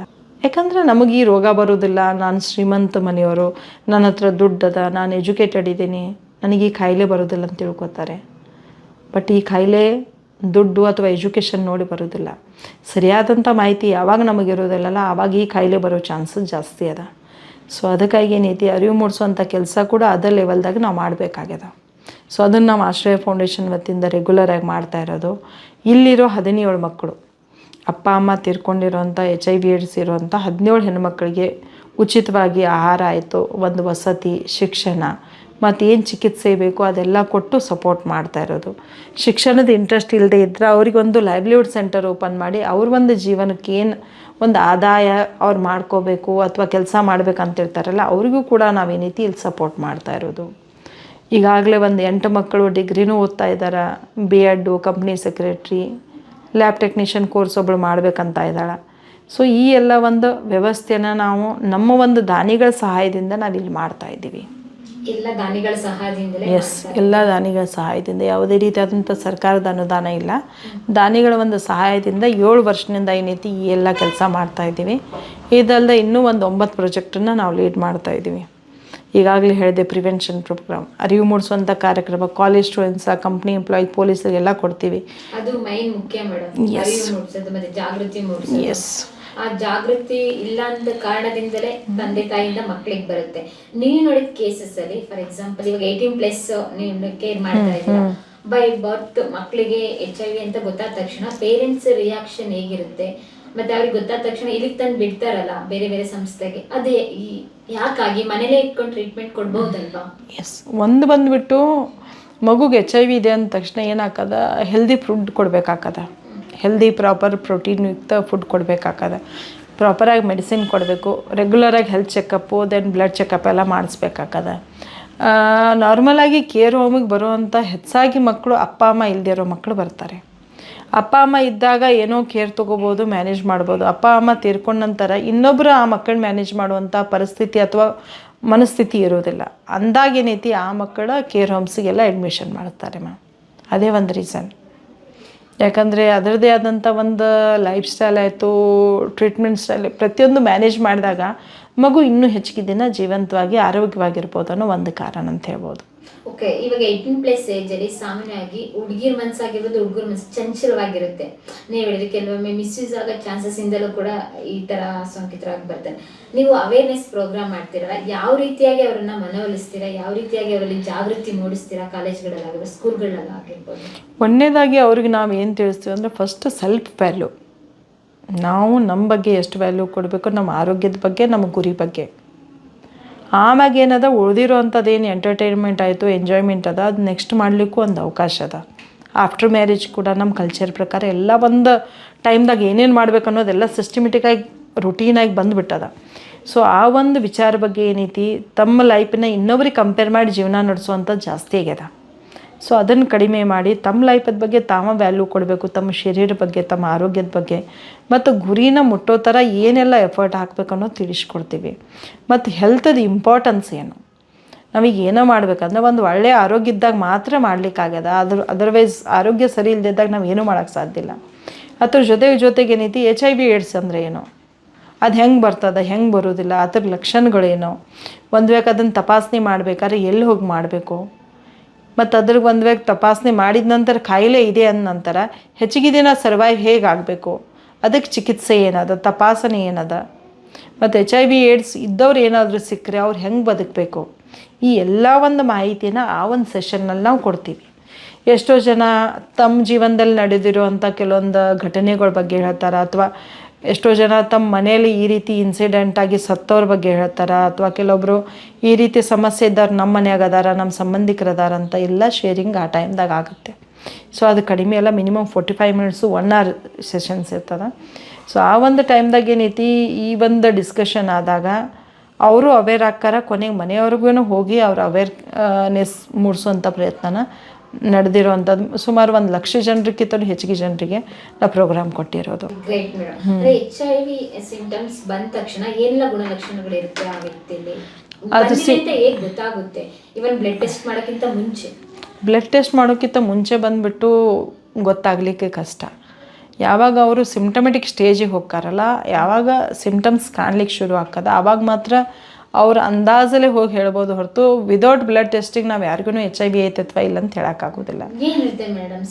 ವೇಟ್ ಲಾಸ್ ಆಗುತ್ತೆ, ಸ್ಕಿನ್ ರ್ಯಾಷಸ್ ಜಾಸ್ತಿ ಬರ್ತದೆ. ನಮ್ಮ HIV ಇದ್ದವ್ರಿಗೆ ಸರ್ಪುಣ್ ಅಂತಾರಲ್ಲ, ಸುಮಾರು ನನಗೊಂದು 3-4 ಸಲ ಆಗಿರೋದು. ಸರ್ಪ್ ಸುತ್ತ ಹಾಕದ, ದೆನ್ ಹೇರ್ ಫಾಲ್ ಹಾಕದ, ಅಥವಾ ಕೆಲವೊಬ್ಬರ ಕಪ್ಪು ಬಣ್ಣ ವೈಟ್ ಇದ್ದವರು ಸಡನ್ನಾಗಿ ಬ್ಲ್ಯಾಕ್ ಹಾಕಾರ. ಸೊ ಏನೋ ಒಂದು ಲಕ್ಷಣಗಳು ಬಂತು ಅಥವಾ ಸಿಮ್ಟಮ್ಸ್ ಬಂತಂದ್ರೆ ಬೇರೆಯವ್ರಿಗೆ ಹೆಂಗೆ ವಿದೌಟ್ ಮೆಡಿಸಿನ್ ಆರಾಮಾಗಲ್ಲ, ನಾವು HIV ಇದ್ದವ್ರು ಮೆಡಿಸಿನ್ ತೊಗೊಂಡ್ರೂ ಬೇಗ ಆರಾಮಾಗಲ್ಲ. ಮುಖ್ಯವಾಗಿ ಹೇಳಬೇಕಂದ್ರೆ HIV ವೈರಸ್ ಬಂದುಬಿಟ್ಟು ನಮ್ಮಲ್ಲಿರೋ ರೋಗ ಪ್ರತಿಕಾರಕ ಶಕ್ತಿಯನ್ನು ಕಮ್ಮಿ ಮಾಡ್ತದೆ. ಸೊ ಆ ಒಂದು ಸಮಸ್ಯೆಯಿಂದ ಯಾವುದೇ ಕಾಯಿಲೆ ಬಂದರೂ ಬೇಗ ನಮ್ಮ ಶರೀರದಿಂದ ಗುಣಮುಖ ಆಗಕ್ಕೆ ಸಾಧ್ಯ ಆಗೋದಿಲ್ಲ. ಓಕೆ, ಟ್ರೀಟ್ಮೆಂಟ್ ಹೇಗೆ ಮೇಡಮ್? ಅದಕ್ಕೆ ತುಂಬ ಖರ್ಚಾಗುತ್ತಾ ಏನಾದರೂ? HIV ಬಂದುಬಿಟ್ಟು ಟ್ರೀಟ್ಮೆಂಟ್ ಸರ್ಕಾರ ವತಿಯಿಂದ ಉಚಿತವಾಗಿ ಕೊಡ್ತಾ ಇದ್ದಾರೆ, ಅದೊಂದು ನಮಗೆ ಪ್ಲಸ್ ಪಾಯಿಂಟ್. ಏನೇ ಚೆಕಪ್ಸ್ ಇದ್ದರೂ ಫ್ರೀ ಆಗಿದೆ. ಚೆಕಪ್ ಆಯಿತು, ಟ್ರೀಟ್ಮೆಂಟ್ ಆಯಿತು, ಎರಡೂ ಕೂಡ ಉಚಿತವಾಗಿ ಸರ್ಕಾರ ವತಿಯಿಂದ ನಾವು ಒದಗಿಸ್ತಾ ಇದ್ದಾರೆ. ಓಕೆ, HIV ಗೊತ್ತಾದ ತಕ್ಷಣ ನೆಕ್ಸ್ಟ್ ಏನು ಮಾಡಬೇಕು ಆ ವ್ಯಕ್ತಿ? ಎಸ್, ಸುಮಾರು ಜನ HIV ಪ್ರೈವೇಟ್ನಲ್ಲಿ ಚೆಕ್ ಮಾಡ್ತಾರೆ, ತಮ್ಮ ಮನೇಲಿ ಕೂತ್ಬಿಡ್ತಾರೆ. ಬಟ್ ಏನೈತಿ, HIV ತಪಾಸಣೆ ಒಂದು ಸಲ ಸರ್ಕಾರದಲ್ಲಿ ಮಾಡಿದರೆ ಅಲ್ಲಿ ಒಂದು ಸ್ಟೆಪ್ ಬೈ ಸ್ಟೆಪ್ ಪ್ರೊಸೀಜರ್ ಅದ. HIV ಇದೆ ಅಂತ ಗೊತ್ತಾದ ತಕ್ಷಣ ART ಅಂತ ಒಂದು ಸೆಂಟರ್ ಇದೆ, ಆ್ಯಂಟಿ ರೆಟ್ರೋವೈರಲ್ ಥೆರಪಿ ಸೆಂಟರ್ ಅಂತ. ಆ ಒಂದು ಕೇಂದ್ರಕ್ಕೆ ಹೋಗಿ ಅವರ ಒಂದು ತಮ್ಮ ಪ್ರೀ ART ತೊಗೋಕ್ಕಿಂತ ಮುಂಚೆ ಅಲ್ಲಿ ಒಂದು ರಿಜಿಸ್ಟ್ರೇಷನ್ ಸಿಸ್ಟಮ್ ಇರ್ತದೆ. ಅಲ್ಲಿ ಇವ್ರು ಆಧಾರ್ ಕಾರ್ಡು ಡಾಕ್ಯುಮೆಂಟ್ ಕೊಟ್ಟು ರಿಜಿಸ್ಟ್ರೇಷನ್ ಮಾಡಿದಾಗ ಅಲ್ಲಿಂದ ಏನೈತಿ, ಅವರ ಬ್ಲಡ್ ಟೆಸ್ಟ್ ಆಯಿತು, ಎಕ್ಸ್ರೇ ಆಯಿತು, ಉಳಿದಿರೋ ಎಲ್ಲ ಚೆಕಪ್ಪನ್ನು ಕೂಡ ಏನೈತಿ ಅಲ್ಲಿ ಮಾಡಿಸ್ತಾರೆ. ಮಾಡಿಸಿದ ನಂತರ ಅವ್ರಿಗೆ ಯಾವುದು ಮೆಡಿಸಿನ್ ಸೂಟೇಬಲ್ ಹಾಕೋದ ನೋಡಿ ದೆನ್ ಅಲ್ಲಿ ಮೆಡಿಸಿನನ್ನು ಶುರು ಮಾಡ್ತಾರೆ, ಅದು ಕೂಡ ಉಚಿತವಾಗಿ. ಸೊ ಪ್ರತಿಯೊಬ್ಬರು HIV ಇದ್ದವರು ತಾವು ಬದುಕಬೇಕು, ದುಡ್ಡಿಲ್ಲ, ಫ್ರೀಯಾಗಿ ಟ್ರೀಟ್ಮೆಂಟ್ ಬೇಕಾತಂದ್ರೆ ಸರ್ಕಾರಿ ಆಸ್ಪತ್ರೆಗೆ ಅವರು ಅಪ್ರೋಚ್ ಆದಾಗ ಅಲ್ಲೆಲ್ಲ ಒಂದು ಫೆಸಿಲಿಟಿ ಆಯಿತು, ಕೌನ್ಸಿಲಿಂಗ, ಟ್ರೀಟ್ಮೆಂಟನ್ನು ಉಚಿತವಾಗಿ ಪಡಿಬೋದು. ಆಕ್ಚುಲಿ ನೀವೇ ಹೇಳಿದ್ರಿ ಸರ್ಕಾರಿ ಆಸ್ಪತ್ರೆಯಲ್ಲಿ ನಾನು HIV ಪೇಷಂಟ್ ಅಂತ ಹೇಳಿದಾಗ್ಲೇ ಯಾವ ರೀತಿ ಟ್ರೀಟ್ ಮಾಡಿದ್ರು ಅಂತ. ಅದ್ರ ಜೊತೆಗೆ ಜನ ಹೋಗಿ ನನ್ಗೆ HIV ಬಂದಿದೆ ಅಂತ ಹೇಳಿದ್ರೆ ಇವಾಗ ಏನಾದ್ರು ಚೇಂಜಸ್ ಆಗಿದ್ಯಾ ಅಂತ ಅವಾಗಿತ್ತಲ್ಲ ಅದೇ ರೀತಿ ಇದೆಯಾ?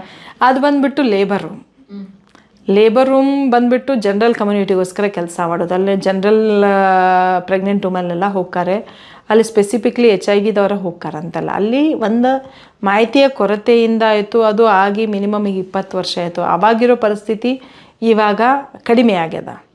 ಸೊ ಈಗ ನಾನು ಹೇಳ್ತಾ ಇರೋದು ART ಸೆಂಟರ್ ಬಂದುಬಿಟ್ಟು ಸ್ಪೆಸಿಫಿಕ್ಲಿ ಅದು HIV ಏಡ್ಸ್ ಇದ್ದವರಿಗೆ ಕೆಲಸ ಮಾಡೋದ್ರಿಂದ ಅಲ್ಲಿ ನಮ್ಮನ್ನೆಲ್ಲರೂ ಅರ್ಥ ಮಾಡ್ಕೊಂಡವ್ರೇ ನಮಗೋಸ್ಕರ ಕೆಲಸ ಮಾಡುವಂಥ ಟೀಮ್ ಇರ್ತದೆ.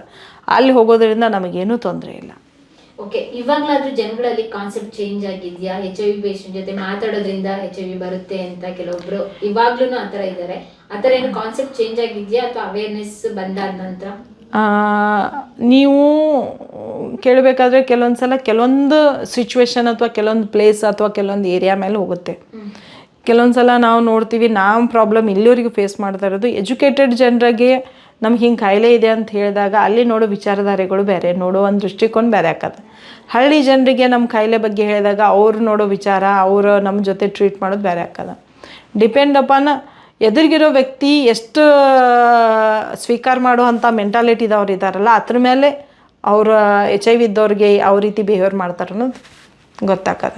ಸಾಲಿ ಕಲ್ತವರು ಚೆನ್ನಾಗಿ ಬಿಹೇವಿಯರ್ ಮಾಡ್ತಾರೆ ಅಥವಾ ಕಲೀಲ್ದವ್ರು ಬಿಹೇವಿಯರ್ ಮಾಡ್ತಾರೆ ಅಂತಲ್ಲ, ಅವ್ರಿಗೆ ನಮ್ಮ ಬಗ್ಗೆ ತಿಳ್ಕೊಂಡು ಸ್ವೀಕಾರ ಮಾಡೋ ಮನೋಭಾವನೆ ಇತ್ತಂದ್ರೆ ಅವ್ರು ಸ್ವೀಕಾರ ಮಾಡ್ತಾರೆ, ಬಟ್ ಎಲ್ಲರೂ ಮಾಡಲ್ಲ.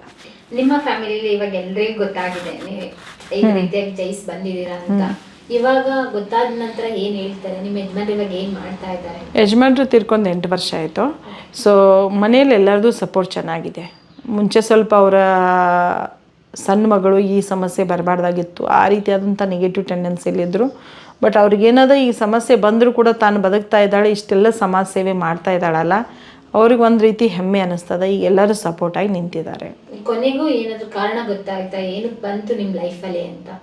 ಇದು ಬಂದುಬಿಟ್ಟು HIV ನಮ್ಮ ಯಜಮಾನ್ರು ಮದುವೆಗಿಂತ ಮುಂಚೆ ಆಕ್ಸಿಡೆಂಟ್ ಆದಾಗ ಬ್ಲಡ್ ಟ್ರಾನ್ಸ್ಮಿಷನ್ ಮಾಡ್ಕೊಂಡಿದ್ರು. ಮುಂಚೆ ಎಲ್ಲ ಬ್ಲಡ್ ಟ್ರಾನ್ಸ್ಮಿಷನ್ ಹೆಂಗಿತ್ತು ಅಂದರೆ, ಪೇಷಂಟ್ ಒಂದು ಬೆಡ್ ಮೇಲೆ ಆದರೆ ಡೋನರ್ ಪಕ್ಕದ ಬೆಡ್ ಮೇಲೆ ಇರ್ತಿದ್ರು.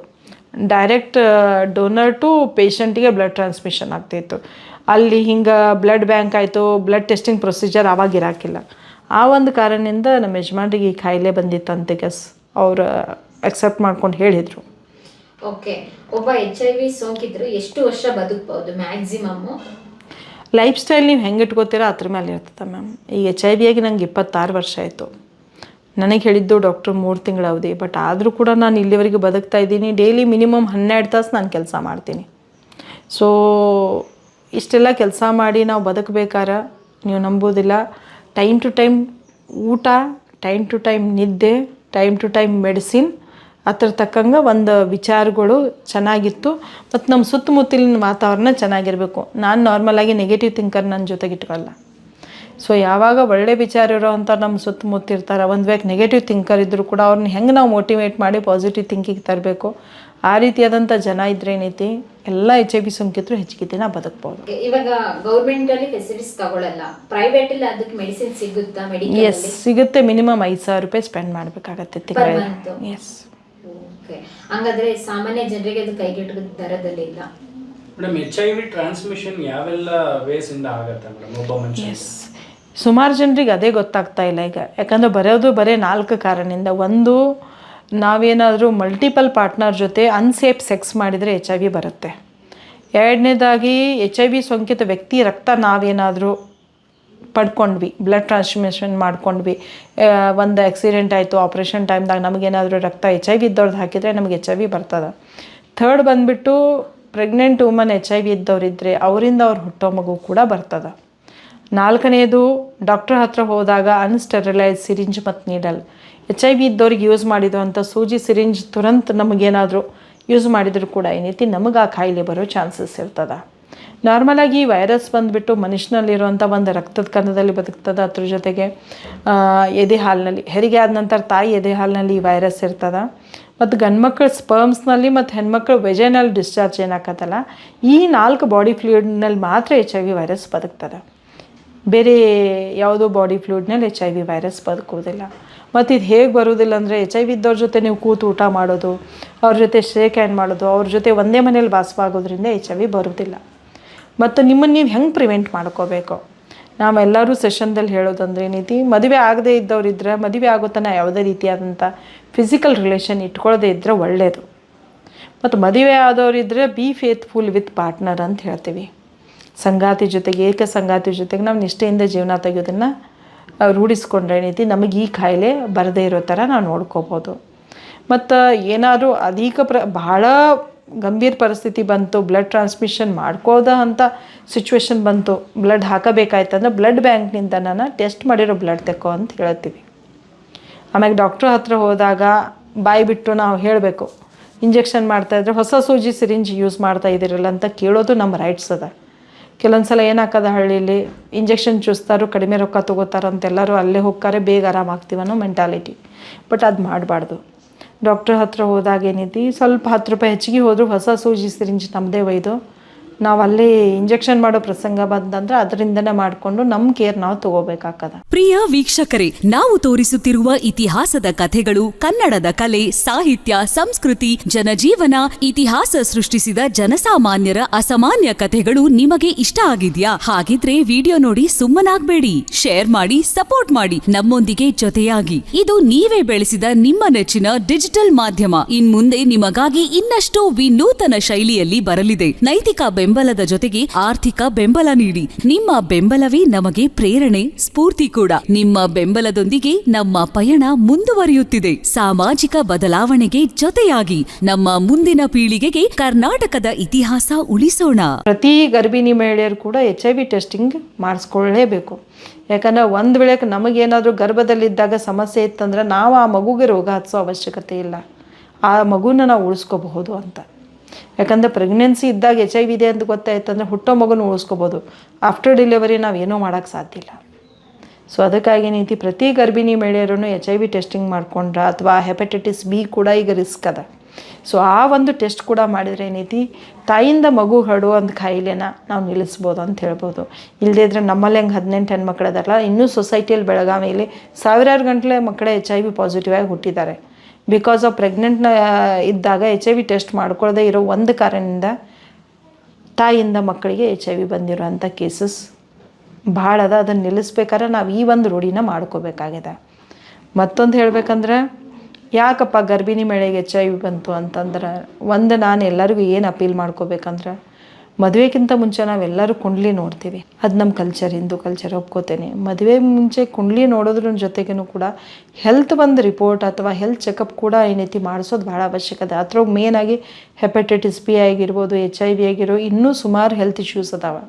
ಯಾಕಂದ್ರೆ ಅಪ್ಪ ಅಮ್ಮ ಹುಟ್ಟಿರೋಗಿಂದ ವಯಸ್ಸಿಗೆ ಬರೋ ತನಕ ಅಥವಾ ಒಂದು 20 ವರ್ಷ ತನಕ ಆದರೂ ಮಕ್ಕಳನ್ನ ತುಂಬ ಪ್ರೀತಿಯಿಂದ ಚೆನ್ನಾಗಿ ಬೆಳೆಸಿದಾಗ, ಮುಂದೆ ಮದುವೆ ಆದ ನಂತರ ಕೂಡ ಅವ್ರು ಚೆನ್ನಾಗಿರ್ಬೇಕಾದ್ರೆ ಪ್ರತಿಯೊಂದು ತಂದೆ ತಾಯಿ ಜವಾಬ್ದಾರಿ ಏನಂದ್ರೆ, ಮದುವೆಗಿಂತ ಮುಂಚೆ ಇವೆಲ್ಲ ಚೆಕಪ್ ಮಾಡಿಸಿ ಮದುವೆ ಮಾಡಿಸ್ಬೇಕು. ಅವ್ನ ಪ್ರಾಪರ್ಟಿ ಎಷ್ಟದ, ಅವಳು ಎಷ್ಟು ಕಲ್ತಿದ್ದಾಳೆ ಅದೆಲ್ಲ ಬೇಡ, ಅವಳ ಹೆಲ್ತ್ ಹೆಂಗದ, ಅವಳು ಆರೋಗ್ಯವಾಗಿದ್ದಾಳೆ ಇಲ್ಲನೋ ಅಂಥದ್ದು ನೋಡೋದು ಕೂಡ ಭಾಳ ಅವಶ್ಯಕತೆ. ಯಾಕಂದರೆ ನಾವು ಸುಮಾರು ಲೇಡಿ ವಿಡಿಯೋಸನ್ನು ನೋಡ್ತೀವಿ.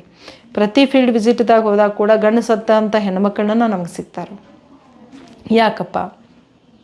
ಯಾಕಂದ್ರೆ ಸಮಸ್ಯೆ ಅಂತ ಬಂದ ತಕ್ಷಣ ಹೆಚ್ಚಾಗಿ ನಮ್ಮ ಸೋಂಕಿತ ಗಂಡು ಮಕ್ಳು ಏನು ಮಾಡ್ತಾ ಇರ್ತಾರೆ ಅಂದರೆ, ಬೇರೆ ಬೇರೆ ಒಂದು ಹ್ಯಾಬಿಟ್ಸಿಗೆ ಇನ್ವಾಲ್ವ್ ಆಗಿ ಡೆತ್ ಆಗುವಂಥ ಚಾನ್ಸಸ್ ಜಾಸ್ತಿ ಆಗತ್ತದ. ಅದೇ ಹೆಣ್ಮಕ್ಳು ಅನಿವಾರ್ಯ, ಗಂಡು ಸತ್ರು ಬದುಕಬೇಕು, ಮಕ್ಕಳಿಗೋಸ್ಕರ ಮನೆಗೋಸ್ಕರ ಜೀವನ ತೆಗಿಬೇಕಂತ ತುಂಬ ಒಂದು ಕಷ್ಟದಿಂದ ಜೀವನ ತೆಗಿಲಿಕ್ಕೆ ಪ್ರಯತ್ನ ಮಾಡ್ತಾ ಇದ್ದಾರೆ. ಒಂದು ವೇಳೆ ಅಪ್ಪ ಅಮ್ಮ ಮದುವೆಗಿಂತ ಮುಂಚೆನೇ ಅದನ್ನ ಕೇರ್ ತೊಗೊಂಡಿದ್ರೆ ಮಗಳು ವಿಧವಾನೂ ಆಗ್ತಿರಾಕಿಲ್ಲ, ಮಗಳಿಗೆ ಏನೈತಿ ಆ ರೋಗು ಬರ್ತಿರಾಕಿಲ್ಲ. ಸೊ ಅದಕ್ಕಾಗಿ ಪ್ರತಿಯೊಂದು ತಂದೆ ತಾಯಿ ಕೂಡ, ಗಂಡು ಮಗ ಆಗಲಿ ಹೆಣ್ಣು ಮಗ ಆಗಲಿ, ಅವರಿಬ್ಬರು ಕೂಡ ಅಷ್ಟೇ ಇಂಪಾರ್ಟೆಂಟ್ ಪ್ರತಿಯೊಂದು ತಾಯಿಗೂ. ಮದುವೆಗಿಂತ ಮುಂಚೆ ಈ ಒಂದು ಕೇರ್ ತೊಗೊಂಡ್ರೆ ಅವ್ರ ಭವಿಷ್ಯ ಇನ್ನೂ ಚೆನ್ನಾಗಿರ್ಬೋದೇನೋ ಅಂತ. ಅದಕ್ಕಾಗಿ ಬಿಫೋರ್ ಮ್ಯಾರೇಜ್ ಬ್ಲಡ್ ಟೆಸ್ಟಿಂಗ್ ಮಾಡಿಸಿದ್ರೆ ಎಲ್ಲರೂ ಕೂಡ ಹೆಲ್ದಿಯಾಗಿ ಆರೋಗ್ಯವಾಗಿರ್ಬೋದು ಅನ್ನೋಂಥ ಒಂದು ಫೀಲಿಂಗ್ ನನಗೆ ಅನ್ನಿಸ್ತದೆ. ಓಕೆ, ಅದ್ರ ಜೊತೆಗೆ ಆವರೇಜ್ ತಗೊಂಡಾಗ ಮಹಿಳೆಯರು ಜಾಸ್ತಿ ಇದೆಯಾ ಸೋಂಕಿತರ ಒಳಗಾಗ್ತಿರೋದು, ಅಥವಾ ಪುರುಷರು ಜಾಸ್ತಿ ಆಗ್ತಾ ಇದೆ? ಅದನ್ನು ಸ್ಪೆಸಿಫಿಕ್ಲಿ ಹೇಳಕ್ಕೆ ಸಾಧ್ಯ ಇಲ್ಲ. ಬಟ್ ನನಗೆ ಸಿಗ್ತಾ ಇರೋವಂಥದ್ದು ಬಂದುಬಿಟ್ಟು ಇಬ್ಬರು ಅಷ್ಟೇ ಸಿಗ್ತಾರೆ. ಬಟ್ ಸಿಕ್ಕಿರೋರಲ್ಲಿ ಲೇಡಿ ವಿಡೋಸ್ ಜಾಸ್ತಿ. ಈಗ 70% ಲೇಡಿ ವಿಡೋಸ್ ಇದೆ, 30% ಅಷ್ಟೇ ಗಂಡು ಮಕ್ಕಳು. ಆ ರೀತಿ ಲೇಡಿ ವಿಡೋಸ್ ಜಾಸ್ತಿ ಸಿಗ್ತಾ ಇರೋದು. ಸೊ ಅದನ್ನು ನಾವು ಪ್ರಿವೆಂಟ್ ಮಾಡ್ಬೇಕಾದ್ರೆ ಗಂಡು ಮಕ್ಕಳು ಜೀವನನೂ ನಾವು ಉಳಿಸ್ಬೇಕಾಗಿದೆ, ಅವರು ಬದುಕಬೇಕು. ಅಥವಾ ಹೆಣ್ಮಕ್ಳು ವಿಧವಾ ಆಗಬಾರ್ದು ಅಂದರೆ ಏನೈತಿ, ನಾವು ಇಬ್ಬರದ್ದು ಹೆಲ್ತ್ ಕಂಡೀಷನ್ನ ನಾವು ಮ್ಯಾನೇಜ್ ಮಾಡ್ಕೊಂಡು ಹೋಗೋ ಥರ ಇನ್ನೂ ಒಂದು ಅವೇರ್ನೆಸ್ ಕ್ರಿಯೇಟ್ ಮಾಡಬೇಕು. ಅಥವಾ ಹೆಲ್ತ್ ವ್ಯಾಲ್ಯೂ ಆಯಿತು, ಮೆಡಿಸಿನ್ ವ್ಯಾಲ್ಯೂ, ಫುಡ್ ವ್ಯಾಲ್ಯೂ, ಇದೆಲ್ಲ ತಿಳಿಸ್ಕೊಡ್ಬೇಕಾಗಿದೆ. ಏನಾದರೂ ಹೆಲ್ತ್ ರಿಪೋರ್ಟ್ ಇದೆಯಾ ಮೇಡಮ್ ನಿಮ್ಮ ಹತ್ರ? ಕರ್ನಾಟಕದಲ್ಲಿ ಯಾವ ಭಾಗದಲ್ಲಿ ಜಾಸ್ತಿ ಈ ರೀತಿ ಸೋಂಕಿಗೆ ಒಳಗಾಗ್ತಾ ಇದ್ದಾರೆ? ಸ್ಪೆಸಿಫಿಕ್ಲಿ ಸರ್ವೆ ಈಗಂತೂ ಸುಮಾರು ವರ್ಷ ಆಯಿತು, 8-10 ವರ್ಷ ಆಯಿತು ಸರ್ವೆ ಮಾಡಿರೋ ರಿಪೋರ್ಟ್ ಅಂತೂ 2016ನಲ್ಲಿರುವಂಥ ಒಂದು ಬೇಕಾದ್ರೆ ರಿಪೋರ್ಟ್ ನಾನು ನಿಮ್ಗೆ ಶೋನ್ ಮಾಡ್ಬೋದು. ಸ್ಪೆಸಿಫಿಕ್ಲಿ ಈಗಂತೂ ರೀಸೆಂಟಾಗಿ ಯಾವುದೂ ಸರ್ವೆ ಕೂಡ ನಡೆದಿಲ್ಲ. ಮೇಡಮ್, ನೀವು ಇಷ್ಟೆಲ್ಲ ಎಜುಕೇಟಿವ್ ಆಗಿದ್ದು ನೀವು ಬೇರೆಯವರಿಗೆ ಅವೇರ್ನೆಸ್ ಮೂಡಿಸ್ತಾ ಇದ್ರಿ, ಮತ್ತು ನಿಮಗೆ HIV ಸೋಂಕು ಒಳಗಾಗಿದ್ದೀನಿ ಅಂತ ಗೊತ್ತಿದ್ದು ಸಹಿತ ನಿಮ್ಮ ಯಜಮಾನರು ತೀರ್ಕೊಂಡೋದ್ರು. ಅಂದರೆ ಯಾಕೆ ಯಾವ ನೆಗ್ಲಿಜೆನ್ಸಿ ಕಾರಣ ಆಯಿತು ಸಾವು? ಒಂದು HIV ಇದ್ದಾಗ ಯಾವುದೋ ಒಂದು ವ್ಯಕ್ತಿ ಸಾಯ್ತಾ ಇದ್ದಾನಂದ್ರೆ HIV ಕಾಸ್ ಆಗೋದಿಲ್ಲ. ನೆನಪಿರಲಿ, ಸುಮಾರು ಜನ ಅಂತಾರೆ HIV ಸತ್ತ. HIV is a virus. ಅದು ನಮ್ಮ ಶರೀರದಾಗ ಬಂದ ನಂತರ ಏನೈತಿ ಅದನ್ನು ನಾವು ಮ್ಯಾನೇಜ್ ಮಾಡೋಕೆ ಕಲಿಯದೇ ಇದ್ದಾಗ ಬೇರೆ ಬೇರೆ ಸಿಮ್ಟಮ್ಸ್ ಬರ್ತದೆ. ಅದನ್ನು ನಾವು ಟಾಲ್ರೇಟ್ ಮಾಡುವಂಥದ್ದು ಸರಿಯಾಗಿ ಮೆಡಿಸಿನ್ನ, ಸರಿಯಾಗಿ ಊಟ ಮತ್ತು ನಮ್ಮ ಹ್ಯಾಬಿಟ್ಸ್ ಸರಿ ಇಲ್ಲದೆ ಇದ್ದಾಗ ಅದು ಬಾಡಿ ಮೇಲೆ ನೆಗೆಟಿವ್ ಇಂಪ್ಯಾಕ್ಟ್ ಹೊಡಿತದೆ. ಸೊ ನಮ್ಮ ಯಜಮಾನರು ಸತ್ತಿರೋದು ನಿಜ ಹೇಳ್ಬೇಕಂದ್ರೆ HIV ವೈರಸ್ ಅಂತ ಹೇಳೋಕ್ಕೆ ಸಾಧ್ಯ ಇಲ್ಲ, ಬಟ್ ಆಲ್ಕೋಹಾಲ್ ಅಡಿಕ್ಟ್ ತುಂಬ ಇದ್ರು ಅವರು. ಆ ಒಂದು ಕಾರಣದಿಂದ ಲಿವರ್ ಡ್ಯಾಮೇಜ್ ಆಗಿ ಅವ್ರು ಡೆತ್ ಆದರು ಬಿಕಾಸ್ ಆಫ್ HIV ಎಲ್ಲ. ಮೇಡಮ್, ವರ್ಲ್ಡ್ ಹೆಲ್ತ್ ಆರ್ಗನೈಸೇಷನ್ ಇದನ್ನ HIV ಅಥವಾ ಏಡ್ಸ್ ಅನ್ನ ಹೈ ಇಮ್ಯುನೋ ಡಿಫಿಷಿಯನ್ಸಿ ವೈರಸ್ ಅಂತ ಕನ್ಸಿಡರ್ ಮಾಡಿ ಆರ್ಗನ್ಸ್ ಏನೋ ಡ್ಯಾಮೇಜ್ ಆಗುತ್ತೆ ಅನ್ನೋ ಒಂದು ಕಲ್ಪನೆ ನಮ್ಮ ಜನರಲ್ ಇದೆ. ಯಾಕೆಂದ್ರೆ ಇದು ಹೇಳೋ ಪ್ರಕಾರ abbreviation high immuno deficiency virus ಅಂದ್ರೆ ಒಂದೊಂದೇ ಆರ್ಗನ್ ನ ಏನಾದ್ರೂ ಇದು ಕಿಲ್ ಮಾಡ್ತಾ ಬರತ್ತಾ? ಎಸ್, ನಾನೀಗ ನಾನೇನು ಕೌನ್ಸಿಲಿಂಗ್ ಮಾಡ್ತಾ ಇದ್ದೇನಲ್ಲ, ಸುಮಾರು ಕೇಸಸ್ ನೋಡ್ತಾ ಇದ್ದೀನಿ. HIV ಅಂದ ತಕ್ಷಣ ಹ್ಯೂಮನ್ ಇಮ್ಯುನೋ ಡೆಫಿಷಿಯನ್ಸಿ ವೈರಸ್, ಮನುಷ್ಯರಿಗೆ ಮಾತ್ರ ಇದು ಇಂಪ್ಯಾಕ್ಟ್ ಮಾಡೋವಂಥದ್ದು ಒಂದು ವೈರಸ್ ಇರ್ತದೆ, ಬೇರೆ ಪ್ರಾಣಿ ಪಕ್ಷಿಗೆ ಯಾರಿಗೂ ಬರೋದಿಲ್ಲ. ಆ ಒಂದು ಪ್ರಕಾರ ಹೇಳಿರೋದೇನೆಂದ್ರೆ ಸುಮಾರು ಜನರಿಗೆ ಬಾಡಿಯಲ್ಲಿ ಕೆಲವೊಂದು ಪಾರ್ಟ್ಸನ್ನು ಡ್ಯಾಮೇಜ್ ಮಾಡ್ತದೆ ಅಂತ ಹೇಳ್ತಾ ಇದ್ದಾರೆ. ನಾವು ನೋಡ್ತಾ ಇರೋದನ್ನು ಕೌನ್ಸ್ಲಿಂಗ್ ಮಾಡುವಂಥ ಕೇಸಸ್ದಾಗ ಒಂದು 4ರಿಂದ 5 ಕೇಸಸ್ದಾಗ ರೆಟಿನಾ ಡ್ಯಾಮೇಜ್ ಮಾಡಾಕತ್ತದ. ಕೆಲವೊಬ್ರಿಗೆ ಲಿವರ್ ಮೇಲೆ ಇಂಪ್ಯಾಕ್ಟ್ ಆಗತ್ತದ. ಕೆಲವೊಬ್ಬರು ಮೆಂಟಲಿ ಡಿಸೇಬಲ್, ಎಕ್ಸಾಂಪಲ್ ಹೇಳ್ಬೇಕಂದ್ರೆ ಸೈಕಾಲಜಿಕಲ್ ಪ್ರಾಬ್ಲಮ್ ಫೇಸ್ ಮಾಡ್ತಾ ಇದ್ದಾರೆ. ಸೊ ಕೆಲವೊಬ್ರಿಗೆ ಕ್ಯಾಲ್ಸಿಯಂ ಡೆಫಿಷಿಯನ್ಸಿ ಆಗಿ ಇಲ್ಲಿಂದ ಶಕ್ತಿ ಕಡಿಮೆನಾರೆ ಆ ಪ್ರಾಬ್ಲಮ್ ಆಗತ್ತದ. ಕೆಲವೊಬ್ರಿಗಂತೂ ಮೊನ್ನೆ ಅಷ್ಟು ನಾನು ಒಂದು ಕ್ಯಾಂಪ್ನಲ್ಲಿ ಹೋದಾಗ HIV ಆಗಿರ್ಬೋದು, ಒಂದು ಮೆಡಿಸಿನ್ ಕಾರಣವೂ ಆಗಿರ್ಬೋದು, ಹಿಮೋಗ್ಲೋಬಿನ್ ಪ್ರತಿ ಸಲ ಆ್ಯಡ್ ಬರ್ತದಂತ, ಬರೀ 2%. ಸೊ ಆ ಒಂದು ಇಶ್ಯೂ ಕೂಡ ಜಾಸ್ತಿ ಕಂಡು ಬರ್ತಾ ಇದೆ. ಸೊ ವೈರಸ್ನಿಂದ ಸಮಸ್ಯೆ ಆಗ್ತದೆ ಒಪ್ಕೋತೀವಿ, ಬಟ್ ವೈರಸ್ಸನ್ನು ಮ್ಯಾನೇಜ್ ಮಾಡೋ ಶಕ್ತಿ ನಮ್ಮಲ್ಲಿತ್ತಂದ್ರೆ ಏನೈತಿ ಅದು ಏನು ಸಮಸ್ಯೆ ಕೊಡೋದು ಕಡಿಮೆ ಪ್ರಮಾಣ ಮಾಡ್ಬೋದು ಅಂತ ಹೇಳ್ಬೋದು. ಓಕೆ, ನಿಮ್ಮಲ್ಲಿ ಇಲ್ಲಿ ಹುಡುಗಿರಿದಾರಲ್ಲ, ಯಾವ ಭಾಗದಲ್ಲಿ, ಹಳ್ಳಿಯವರ ಅಥವಾ ಸಿಟಿಯವರ ಅವರೇಜ್ ತಗೊಂಡ್ರೆ? ಎಲ್ಲ ಬಂದುಬಿಟ್ಟು ಹಳ್ಳಿಯವರೇ. ಆಲ್ಮೋಸ್ಟ್ 90% ಎಲ್ಲ ಹಳ್ಳಿಯವರೇ. ಇಲ್ಲಿ ಕೇಳಿದ್ದು ಎಲ್ಲ ಮಕ್ಕಳು ಕೂಡ ನಮ್ಮ ತಂದೆ ತಾಯಿಯವರು ಸತ್ತೋದು ಅದಾದ ನಂತರ ನಾವು ಇಲ್ಲಿಗೆ ಬಂದಿದ್ದೀವಿ ಅಂತ. ಅಂದರೆ ತಂದೆ ತಾಯಿಯವ್ರಿಗೆ ಆ ಏಜಲ್ಲಿ ಅವೇರ್ನೆಸ್ ಇಲ್ದಲೇ ಆಗಿರೋ ಕಾರಣನ? ಎಸ್, ಅವೇರ್ನೆಸ್ ಇಲ್ಲದೆ ಇರೋ ಕಾರಣ. ಸೆಕೆಂಡಾಗಿ ಬಂದುಬಿಟ್ಟು ಮಕ್ಕಳಿಗೆ ಅದೇ ಹೇಳಿದೆ ಅಲ್ಲ, ಹೆರಿಗೆ ಟೈಮ್ದಾಗ ಚೆಕ್ ಮಾಡದೇ ಇರೋದ್ರಿಂದ ಅವರಂತೂ ಸಫರ್ ಆಗಿರ್ತಾರೆ ಒಪ್ಕೋತೀನಿ, ಬಟ್ ಮಕ್ಕಳನ್ನೂ ಈ ರೀತಿಯಾದಂಥ ಪ್ರಾಬ್ಲಮಿಗೆ ತೊಗೊಂಡು ಬರ್ತಾರೆ ಅಂತ ಅನ್ನಿಸ್ತದೆ. ಮತ್ತು ಸುಮಾರು ಫ್ಯಾಮಿಲಿಯಲ್ಲಿ ಹೆಂಗಾಗ್ಯದ ಅಂದರೆ ಅವ್ರಿಗೇನಾದರೂ ನೆಗೆಟಿವ್ ಮಕ್ಕಳಿದ್ದಾರೆ. ಈ ಹುಡುಗಿಯರು ಕೆಲವೊಬ್ರು ತಮ್ಮ ತಂಗಿ ಇರ್ತಾರೆ, HIV ಇಲ್ದವ್ರು ಇರ್ತಾರೆ, ಅವ್ರನ್ನ ಇಟ್ಕೊಂಡು ಬೆಳೆಸ್ತಾರೆ. HIV ಇದ್ದವ್ರ ಮಕ್ಕಳು ಮಾತ್ರ ನಮ್ಗೆ ಮ್ಯಾನೇಜ್ ಆಗೋದಿಲ್ಲ ಅಂತ ಈ ರೀತಿ ಕೇರ್ ಹೋಮ್ಸಿಗೆ ಕಳಿಸ್ತಾರೆ. ಇದಾವೆ ಕೇಸಸ್ ಇದ್ದಾವೆ. ತಂದೆ ತಾಯಿ ಇದ್ದಲ್ಲ, ತಂದೆ ತಾಯಿ ಇಲ್ಲದೆ ಇರೋಂಥ ಮಕ್ಕಳಿಗೆ ಅವ್ರ ಅಂಕಲ್ ಆಂಟಿ ಅತ್ತಿ ಎಲ್ಲ ಆ ರೀತಿ ಮ್ಯಾನೇಜ್ ಮಾಡ್ಕೋತಾರೆ. ಕಾಯಿಲೆ ಇಲ್ಲದ ಮಕ್ಕಳಿಗೆ, ಕಾಯಿಲೆ ಇದ್ದವ್ರಿಗೆ ಮಾತ್ರ ಏನೈತಿ ಅವ್ರ ಮನೇಲಿ ಇಟ್ಕೊಂಡು ಬೆಳೆಸ್ಲಿಕ್ಕೆ ಅವ್ರಿಗೆ ಕಷ್ಟ ಆಗುತ್ತೆ. ಸೊ ಇದೇ ರಿಯಾಲಿಟಿ ಅದ.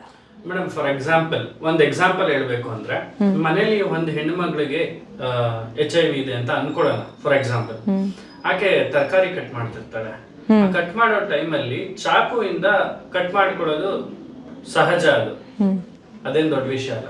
ಬಟ್ ಆ ಬ್ಲಡ್ ಸಾಂಬಾರ್ಗೋ ಅನ್ನಕ್ಕೋ ಅಥವಾ ಕಟ್ ಮಾಡ್ತಿರುವಂತ ತರಕಾರಿ ಮೇಲೋ ಬಿದ್ದಾಗ ಅದನ್ನ ಕುಕ್ ಮಾಡಿ ಇಡೀ ಮನೆಯವರೆಲ್ಲ ಆಹಾರ ಸೇವಿಸಿದಾಗ ಅವ್ರಿಗೆ ಸೋಂಕು ಹರಡುವ ಸಾಧ್ಯತೆ ಇದೆಯಾ?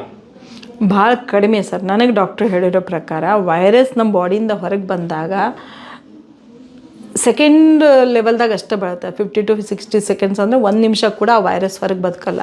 But depend upon blood quantity ಎಷ್ಟಿರ್ತದೆ ಅದ್ರ ಮೇಲೆ. ಅದ ನೀವು ಬ್ಲಡ್ ಬ್ಯಾಂಕ್ನಾಗ ಬ್ಲಡ್ ತೆಗೆದಿರ್ತಾರೆ, ಕ್ವಾಂಟಿಟಿ ಹೈ ಇರ್ತದೆ, ಅಲ್ಲಿ ವೈರಸ್ ಕಂಪಲ್ಸರಿ ಬದುಕ್ತದೆ. ಅದನ್ನು ನೀವು ಸಿಂಗಲ್ ಡ್ರಾಪ್ ಆಫ್ ಒಂದು ಏನಾದರೂ ಪಲ್ಯಲ್ಲಿ ಬಿತ್ತು ಅದನ್ನು ನೀವು ಪ್ರೊಸೆಸ್ ಮಾಡೋಕ್ಕೆ ಭಾಳ ಟೈಮ್ ತೊಗೊಂಡಿರ್ತೀರಿ. ಡೈರೆಕ್ಟ್ ಬ್ಲಡ್ ಬಿದ್ದ ತಕ್ಷಣ ನಾವು ಬಾಯಾಗೆ ಹಾಕಲ್ಲಲ್ಲ. ಸೊ ಅದು ಪ್ರೊಸೆಸ್ ಮಾಡೋ ಅಂಥ ಟೈಮ್ದಾಗ ಏನೈತಿ, ಗ್ಯಾಸ್ ಮೇಲೆ ಇಟ್ಟು ನೀವು ಫ್ರೈ ಮಾಡಿರ್ತೀರಿ. ಆ ವೈರಸ್ ಅಷ್ಟು ಬದುಕೋ ಶಕ್ತಿ ಹೊರಗಡೆ ಏರ್ನಲ್ಲಿ ಅಷ್ಟು ಬದುಕೋ ಶಕ್ತಿನ ಹೊಂದಿಲ್ಲ ಅಂತ ನನಗೆ ಡಾಕ್ಟ್ರು ಹೇಳಿರೋ ಸಜೆಷನ್ ಅಥವಾ ಒಂದು ಮಾಹಿತಿ ಸರ್. ಹರಡೋ ಚಾನ್ಸಸ್ 99.9% ಇಲ್ಲ. ನೀವೇ ಹೇಳಿದ್ರೆ ಸೆಕ್ಷುವಲ್ ಟ್ರಾನ್ಸ್ಮಿಷನ್ ಇಂದ ಆಗತ್ತೆ ಅಂತ ಹೇಳಿ. ನಾನು ಕೇಳೋದು ನಿಮ್ಮನ್ನ, ಇವಾಗ ಫಾರ್ ಎಕ್ಸಾಂಪಲ್ ಒಂದು ಫಿಮೇಲ್ಗೆ HIV ಇದ್ದು ಮೇಲ್ಗೆ ಇಲ್ಲ ಅಂತ ಅಂದ್ರೆ ಅವರಿಬ್ರು ಕೂಡ ಕೂಡಿ ಫಿಸಿಕಲ್ ಇದನ್ನ ಒಂದು ಹೊಂದಾಗ ಟ್ರಾನ್ಸ್ಮಿಷನ್ ಆಗತ್ತಾ? ಎಸ್ ಸರ್, ಆಗುತ್ತೆ. ಡಿಪೆಂಡ್ ಅಪಾನ್ ಆ ಹೆಣ್ಮಗಳಲ್ಲಿ ರೋಗದ ಪ್ರಮಾಣ ಎಷ್ಟಿದೆ ಅದು ನೋಡಬೇಕು. ವೈರಲ್ ಲೋಡ್ ಅಂತೀವಿ. ವೈರಲ್ ಲೋಡ್ ಏನಾದರೂ ಹೆಚ್ಚಿಗೆ ಇತ್ತಂದರೆ ಏನೈತಿ, ಎದುರಿಗಿರುವಂಥ ಗಂಡು ಮಗ ಯಾರ ಅವ್ರ ಜೊತೆ ಫಿಸಿಕಲ್ ರಿಲೇಷನ್ ಕಾಂಡಮ್ ಇಲ್ದೇ ಇಟ್ಕೊಂಡಿರ್ತಾರಲ್ಲ ಅವರಿಗೆ HIV ಬರೋ ಚಾನ್ಸಸ್ ಇದ್ದೇ ಇದೆ ಸರ್. ಯಾಕಂದರೆ ಅದರಿಂದನೇ ಬರೋ ಚಾನ್ಸಸ್ ಜಾಸ್ತಿ ಇರೋದ್ರಿಂದ physical relation without condom unsafe ಆಗಿ ನೀವು ಮಾಡಿದರೆ ಏನೈತಿ ಅಲ್ಲಿ ಕಾಯಿಲೆ ಬರೋ ಚಾನ್ಸಸ್ ಹೈ ಇದೆ. ನೀವು ಹೇಳಿದ್ರಲ್ಲ ಇವಾಗಿನ ಲೈಫ್ ಸ್ಟೈಲ್ ಕೂಡ ಚೇಂಜ್ ಆಗ್ತಾ ಇದೆ. ಯಂಗ್ ಏಜ್ ಅಲ್ಲೂ ಕೂಡ ಲಿವಿಂಗ್ ರಿಲೇಶನ್ಶಿಪ್ ಅಲ್ಲಿ ಜಾಸ್ತಿ ಆಗ್ತಾ ಇದೆ. ಬೆಂಗಳೂರಂತ ಸಿಟಿಗಳಲ್ಲಿ ಬಟ್ ಏನೈತಿ ಆ ಲಿವಿಂಗ್ ರಿಲೇಷನ್ನಿಂದ ಅವ್ರ ಲೈಫ್ ಎಷ್ಟು ಹಾಳಾಗ್ತಾ ಇದೆ ಅನ್ನೋದು ಅವ್ರಿಗೆ ಅರಿವಾಗ್ತಾ ಇಲ್ಲ.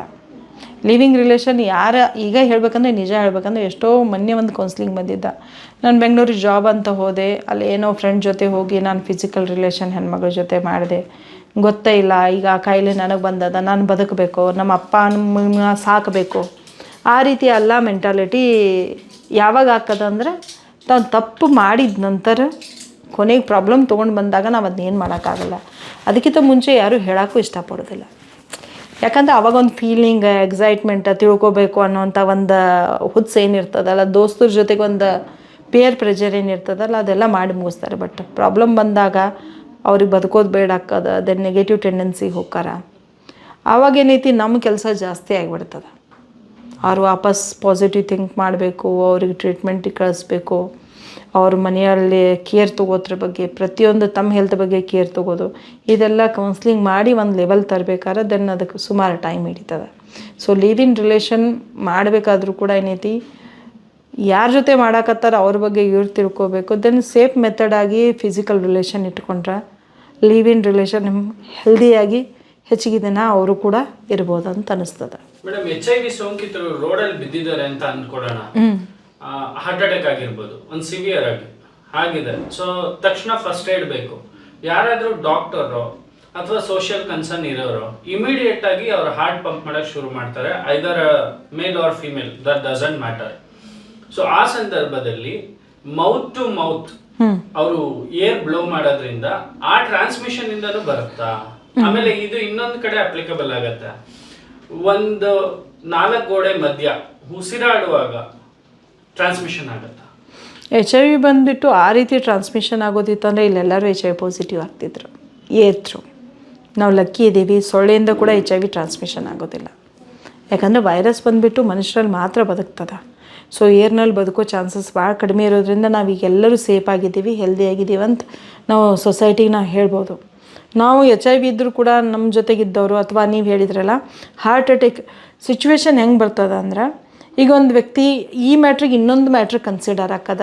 ಕೆಲವೊಂದು ಸಲ ಕಾಲೇಜ್ ಸೆಷನ್ ತೊಗೊಂಡಾಗ ಕಿಸ್ ಮಾಡಿದ್ರೆ HIV ಬರ್ತದೆ ಅಂತ ಕೇಳ್ತಾರೆ. ಇಂಡಿಯನ್ ಕಿಸ್ಸಾ ಫಾರಿನ್ ಕಿಸ್ಸು ಅಂತ ಮಾತಾಡ್ತಾರೆ ಮಕ್ಕಳು. ಸಿಂಪಲಾಗಿ ಹೇಳ್ಬೇಕಂದ್ರೆ ಫಾರಿನ್ ಕಿಸ್ ಮಾಡೋದ್ರಿಂದ HIV ಬರ್ತದೆ ಅಂತ ಅಂತಾರೆ. ಲಿಪ್ ಟು ಲಿಪ್ ಕಿಸ್ ಮಾಡಿದಾಗ ಅಲ್ಲಿ ಏನಿರ್ತದೆ ಅಂತಂದಾಗ HIV ಇರುವಂಥ ವ್ಯಕ್ತಿಯಲ್ಲಿ ಓರಲ್ ಕ್ಯಾಂಡಿಡಿಯಾಸಿಸ್ ಆಗಿ ಬ್ಲಡ್ ಬರ್ತಾ ಇತ್ತು. ಎದುರಿಗಿರೋ ವ್ಯಕ್ತಿ ಏನಾದರೂ ಸೇಮ್ ಸಿಮ್ಟಮ್ಸ್ ಅವನಲ್ಲೂ ಇತ್ತು, ಓರಲ್ ಕ್ಯಾಂಡಿಡಿಯಾಸಿಸ್ ಆಗಿ ಹುಣ್ಣಾಗಿ ಬಾಯಲ್ಲಿ ರಕ್ತ ಬರ್ತಾ ಇತ್ತಂದ್ರೆ ಆವಾಗ ಅವರು ಡೀಪ್ ಕಿಸ್ ಮಾಡಿದಾಗ ಮಾತ್ರ ಅವರಿಗೆ HIV ಬರೋ ಚಾನ್ಸಸ್ ಅದ. ಅದೇ ರೀತಿ ಏರ್ ಪಂಪ್ ಮಾಡಿದಾಗ ನೀವು ಹೇಳಿರೋ ಪ್ರಕಾರ ಅಲ್ಲಿ HIV ಬರೋ ಮ್ಯಾಟ್ರ್ ಎಲ್ಲಿ ಬರ್ತದೆ ಅಂದರೆ ಅವರಿಬ್ಬರಿಗೂ ಅದೇ ರೀತಿಯಾದಂಥ ಸಿಮ್ಟಮ್ಸ್ ಇದ್ದರೆ. ಇಲ್ಲಿ ಏರ್ ಬ್ಲೋ ಮಾಡ್ತಾ ಇದ್ದಾಗ ಏನೈತಿ HIV ಇರುವಂಥ ವ್ಯಕ್ತಿ ಏನಾದರೂ ಆ ರೀತಿಯಾದಂಥ ಒಂದು ಪ್ರಯತ್ನ ಮಾಡಿದ ಅಲ್ಲಿ ಪೇಷಂಟಾಗಿ ಬಿದ್ದವ್ರಿಗೆ ಏನಾದರೂ ಉಣಿಸೋದು ಇತ್ತಂದ್ರೆ ಅಲ್ಲಿ ಆ ಚಾನ್ಸಸ್ ಬಗ್ಗೆ ನಾವು ಏನು ಹೇಳೋಕ್ಕೆ ಸಾಧ್ಯ ಇಲ್ಲ ಸರ್. ಬಟ್ ಭಾಳ rear. Human immuno deficiency virus ಇರೋದ್ರಿಂದ ಸುಮಾರು ಜನರಿಗೆ ಅದೇ ಟೆನ್ಷನ್ ಆಗಿರ್ತದೆ. ಅವಾಗ ನಾವು ಅದೇ ಹೇಳೋದು HIV ಅಂದರೆ ಏನನ್ನೋ ಅಂಥದ್ದು ನಾವು ತಿಳ್ಕೊಂಡ್ವಿ ಅಂದರೆ ಅದು ಆಟೋಮೆಟಿಕ್ಕಾಗಿ ಅದಕ್ಕೆ ಆನ್ಸರ್ ಕೊಟ್ಬಿಡ್ತದೆ. ಸೊಳ್ಳೆಯಿಂದ HIV ಬರೋದಿತ್ತಂದರೆ ನಾವು ಎಲ್ಲರೂ ಡೈಲಿ ಒಂದಾದ್ರು ಸೊಳ್ಳೆ ಕಚ್ಕೊಂಡೇ ಬಿಡ್ತೀವಿ, ಎಲ್ಲರೂ ಪಾಸಿಟಿವ್ ಆಗಿಬಿಡ್ತಿದ್ವಿ ಅಂತ. ನಿಮ್ಮ ಅಕ್ಕಪಕ್ಕ ಮನೆಯವರು ನಿಮ್ಮ ಪರ್ಸನಲ್ ಎಕ್ಸ್ಪೀರಿಯನ್ಸ್ ಫಸ್ಟ್ ಟೈಮ್ ನೀವು ಇಲ್ಲಿ ಮಾಡಿದಾಗ ಹೇಗಿತ್ತು ನಿಮಗೆ ವಾತಾವರಣ? ಬಂದ ಮನೆಯಲ್ಲಿ ಸಾಮಾನ್ಯ ಏನು ಶಿಫ್ಟ್ ಮಾಡ್ತಾ ಇದ್ವಲ್ಲ ಶುರು ಆಗಿಬಿಟ್ಟಿತ್ತು ಎನ್ವೈರ್ಮೆಂಟ್ ಚೇಂಜ್. ನಾವು ಲಗೇಜ್ ಎಲ್ಲ ಇಲ್ಲಿ ಶಿಫ್ಟ್ ಮಾಡ್ತಾ ಇದ್ವಲ್ಲ, ಇಲ್ಲಿ ಏನಾಗತ್ತದ ಎಂತು ಅಂತ ಎಲ್ಲರೂ ಡಿಸ್ಕಷನ್. ಸೊ ಹಿಂಗೆ ಆಶ್ರಯ ಫೌಂಡೇಶನ್ ಇಲ್ಲಿ ಶಿಫ್ಟ್ ಆಗತ್ತದ. ಹೌದಾ, ಒಳ್ಳೆಯದು. ಎದಕ್ಕೆ ಕೆಲಸ ಮಾಡ್ತದ? ಅದು HIV ಏಡ್ಸಿಗ. ಓಕೆ, ಇಲ್ಲಿ ಮಕ್ಕಳೆಲ್ಲ ಬರ್ತಾ ಇದ್ದಾರಲ್ಲ, ಯಾಕೆ ಬರ್ತಾ ಇದ್ದಾರೆ? ಅವ್ರು ಇಲ್ಲೇ ಇರೋರು. ನಮ್ಮ ಈ ರೆಸಿಡೆನ್ಸ್ ಏರಿಯಾದಾಗ HIV ಇದ್ದವ್ರು ಇರ್ತಾರೆ, ಅದು ಹೆಂಗೆ ಸಾಧ್ಯ? ಸೊ ಅವರೆಲ್ಲರೂ ಕೆಲವೊಂದು ಫ್ಯಾಮಿಲಿ ಜನ ಮುಂದಾಗಿ ಅವ್ರದ್ದೇ ಆದಂಥ ಒಂದು ಮೀಟಿಂಗ್ ಮಾಡಿ ಸೊ ಈ ರೀತಿಯಾಗಿ HIV ಇದ್ದವ್ರು ನಮ್ಮ ರೆಸಿಡೆನ್ಸ್ ಏರಿಯಾದಾಗ ಬರತ್ತಾರ, ಸೊ ನಾವು ಜಾಗೃತರಾಗಿರಬೇಕು, ಅವ್ರನ್ನ ಇಲ್ಲಿ ಇಟ್ಕೋದು ಬೇಡ, ಈ ಎಲ್ಲ ಡಿಸ್ಕಷನ್ ತಮ್ಮದೇ ಆದಂಥ ಒಂದು ಗಾಸಿಪ್ ಶುರು ಆಗಿಬಿಡ್ತು. ಕೊನೆಗೆ ಅವ್ರನ್ನೆಲ್ಲರೂ ಔಟ್ಸ್ಕರ್ಟ್ನಲ್ಲಿ ಸಪ್ರೇಟಾಗಿ ಮನೆ ಹುಡ್ಕೊಂಡು ಇಡ್ಬೋದಿತ್ತಲ್ಲ, ಇಲ್ಲೇ ಯಾಕೆ ತಂದಿಡ್ತಾ ಇದ್ದಾರಂತ.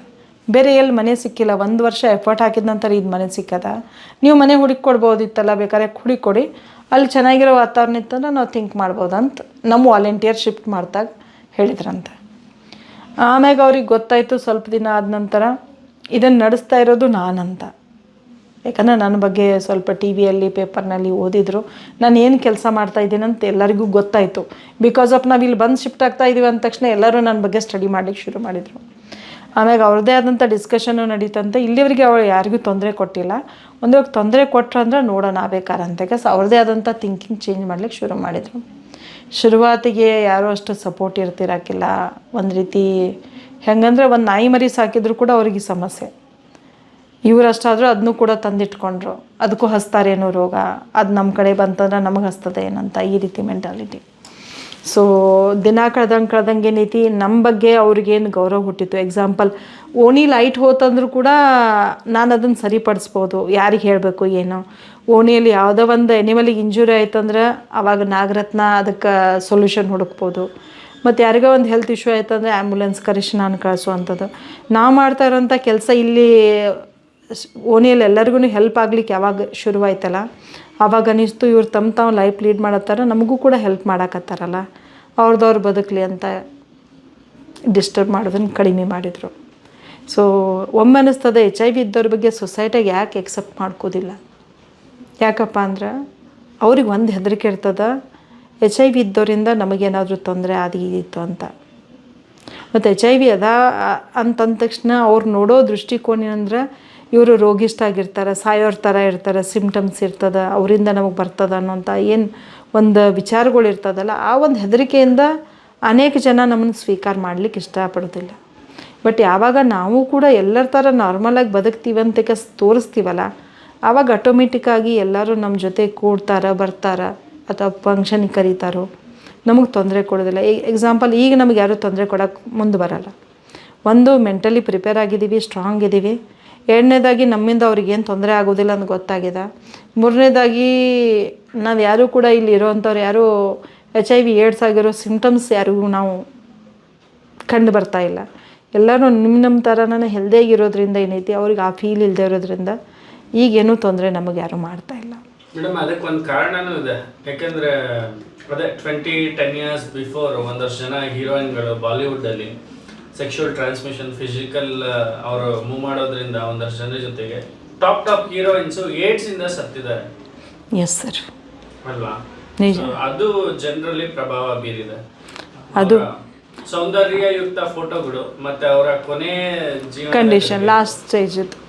ಸೊ ಅದ ಲೈಫ್ ಅಪ್ಪ ಅಮ್ಮ ಕೊಟ್ಟಿದ್ದಾರೆ ಜನ್ಮ ಅಂತಂದ ತಕ್ಷಣ ಅದನ್ನು ನಾವು ಯಾವ ರೀತಿ ಮೂವ್ ಆನ್ ಮಾಡ್ಕೋತೀವಿ ಅದ್ರ ಮೇಲೆ ಅದ್ರದ್ದು ಎಂಡ್ ಹಾಕದ. ಸೊ ಈಗ ನಮಗೆ ಗೊತ್ತು, ನಮಗೆ ಈ ರೋಗ ಬಂದದ, ನಮ್ಮ ಎಂಡ್ ಏನು ಅನ್ನೋದು ನಮಗೆ ಗೊತ್ತದ. ಬಟ್ ಆ ಮಿಡಲ್ದಾಗ ನಾವು ಏನು ಮಾಡಬೇಕು, ಹೆಂಗಿರಬೇಕು, ಸೊಸೈಟಿಗೆ ಏನೆಲ್ಲ ಕೆಲಸ ಮಾಡಿದರೆ ನಮಗೆ ಇನ್ನೂ ಒಂದು ಸ್ಯಾಟಿಸ್ಫ್ಯಾಕ್ಷನ್ ಸಿಗ್ತದೆ. ಈಗೆಲ್ಲ ಎಕ್ಸಾಂಪಲ್ ಹೇಳ್ಬೇಕಂದ್ರೆ ಇವತ್ತು ನಾನು ಇಷ್ಟು ಕೂತು ಮಾತಾಡ್ತಾ ಇದ್ದೀನಿ, ಇಷ್ಟೆಲ್ಲ ಕೆಲಸ ಮಾಡ್ತಾ ಇದ್ದೀನಿ ಅಂದರೆ ನಾನು ಮಾಡ್ತಾ ಇರೋವಂಥ ಒಂದು ಒಳ್ಳೆಯ ಕೆಲಸನ ನಾನು ಜೀವಂತವಾಗಿಟ್ಟಿರೋದು, ನಾನು ಮಾಡಿದ ಒಳ್ಳೆಯ ಕೆಲಸನ ನಂಗೆ ಬ್ಲೆಸ್ಸಿಂಗ್ಸ್ ಕೊಡ್ತಾ ಇರೋದು. ಸೊ ಅದಕ್ಕಾಗಿ ಏನು ಹೇಳೋದಂದರೆ ಒಂದನೇದು ಸಮಸ್ಯೆ ಇನ್ವೈಟ್ ಮಾಡ್ಕೋದು ಬೇಡ, ತೊಗೊಳ್ಳೋದು ಬೇಡ. ಪ್ರಿಯ ವೀಕ್ಷಕರೇ, ನಾವು ತೋರಿಸುತ್ತಿರುವ ಇತಿಹಾಸದ ಕಥೆಗಳು ಕನ್ನಡದ ಕಲೆ, ಸಾಹಿತ್ಯ, ಸಂಸ್ಕೃತಿ, ಜನಜೀವನ, ಇತಿಹಾಸ ಸೃಷ್ಟಿಸಿದ ಜನಸಾಮಾನ್ಯರ ಅಸಾಮಾನ್ಯ ಕಥೆಗಳು ನಿಮಗೆ ಇಷ್ಟ ಆಗಿದ್ಯಾ? ಹಾಗಿದ್ರೆ ವಿಡಿಯೋ ನೋಡಿ ಸುಮ್ಮನಾಗ್ಬೇಡಿ, ಶೇರ್ ಮಾಡಿ, ಸಪೋರ್ಟ್ ಮಾಡಿ, ನಮ್ಮೊಂದಿಗೆ ಜೊತೆಯಾಗಿ. ಇದು ನೀವೇ ಬೆಳೆಸಿದ ನಿಮ್ಮ ನೆಚ್ಚಿನ ಡಿಜಿಟಲ್ ಮಾಧ್ಯಮ. ಇನ್ಮುಂದೆ ನಿಮಗಾಗಿ ಇನ್ನಷ್ಟು ವಿನೂತನ ಶೈಲಿಯಲ್ಲಿ ಬರಲಿದೆ. ನೈತಿಕ ಬೆಂಬಲದ ಜೊತೆಗೆ ಆರ್ಥಿಕ ಬೆಂಬಲ ನೀಡಿ. ನಿಮ್ಮ ಬೆಂಬಲವೇ ನಮಗೆ ಪ್ರೇರಣೆ, ಸ್ಫೂರ್ತಿ ಕೂಡ. ನಿಮ್ಮ ಬೆಂಬಲದೊಂದಿಗೆ ನಮ್ಮ ಪಯಣ ಮುಂದುವರಿಯುತ್ತಿದೆ. ಸಾಮಾಜಿಕ ಬದಲಾವಣೆಗೆ ಜೊತೆಯಾಗಿ ನಮ್ಮ ಮುಂದಿನ ಪೀಳಿಗೆಗೆ ಕರ್ನಾಟಕದ ಇತಿಹಾಸ ಉಳಿಸೋಣ. ಒಂದು ವೇಳೆ ನೀವು ಮಾಡದೇ ಇರೋ ತಪ್ಪಿಗೆ ನಿಮ್ಗೆ ಸಮಸ್ಯೆ ಬಂದದ ಅಂದ್ರೆ ಅದನ್ನು ಹೆಂಗೆ ನೀವು ಶರೀರದಲ್ಲಿ ಇಟ್ಕೊಂಡು ಅದನ್ನು ಹೆಂಗೆ ಕೇರ್ ತೊಗೋಬೇಕು, ಯಾವ ರೀತಿ ಲೈಫ್ ಮೂವ್ ಆನ್ ಮಾಡ್ಕೋಬೇಕು ಅನ್ನೋದು ಕಲಿಬೇಕಾಗ್ತದೆ. ಜನ ಇದೇ ಸಮಸ್ಯೆ ಆಗತ್ತದ. ಸರ್ಕಾರ ಕೊಡ್ತಾ ಇರೋ ಫ್ರೀ ಆಫ್ ಕಾಸ್ಟ್ ಟ್ರೀಟ್ಮೆಂಟು ತಗೊಳ್ಳಿಕ್ಕೆ ತಯಾರಿಲ್ಲ. ಎಷ್ಟೋ ಜನ LFU ಬರ್ತಾರೆ, ಟ್ರೀಟ್ಮೆಂಟ್ ಬಿಟ್ಟವ್ರು ಬರ್ತಾರೆ, ಸಿಗ್ತಾರೆ.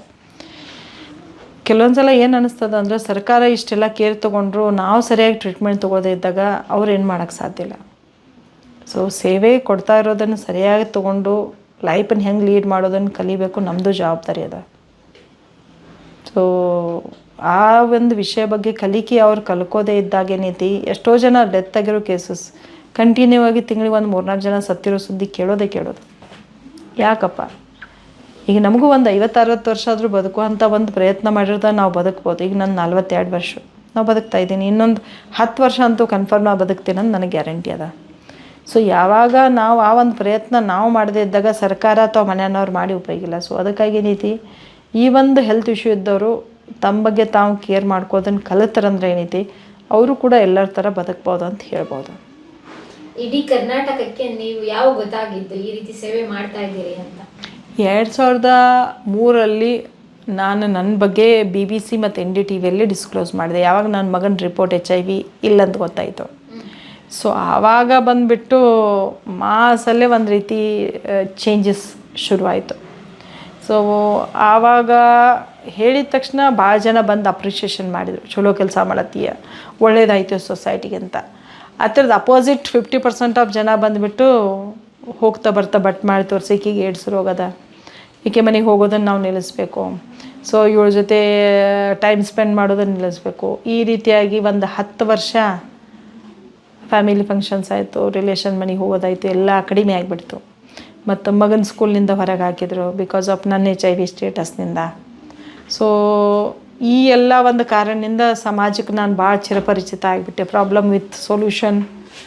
ದೆನ್ ಮಗನ ಎಜುಕೇಶನ್ ಏನು ಮಾಡಿದ್ರಿ? ಸ್ಕೂಲಿಂದಲೇ ಶಿಕ್ಷಣ ಸಂಸ್ಥೆಗಳಂಗೆ ಮಾಡಿದರೆ ಹೇಗೆ ಮೇಡಮ್?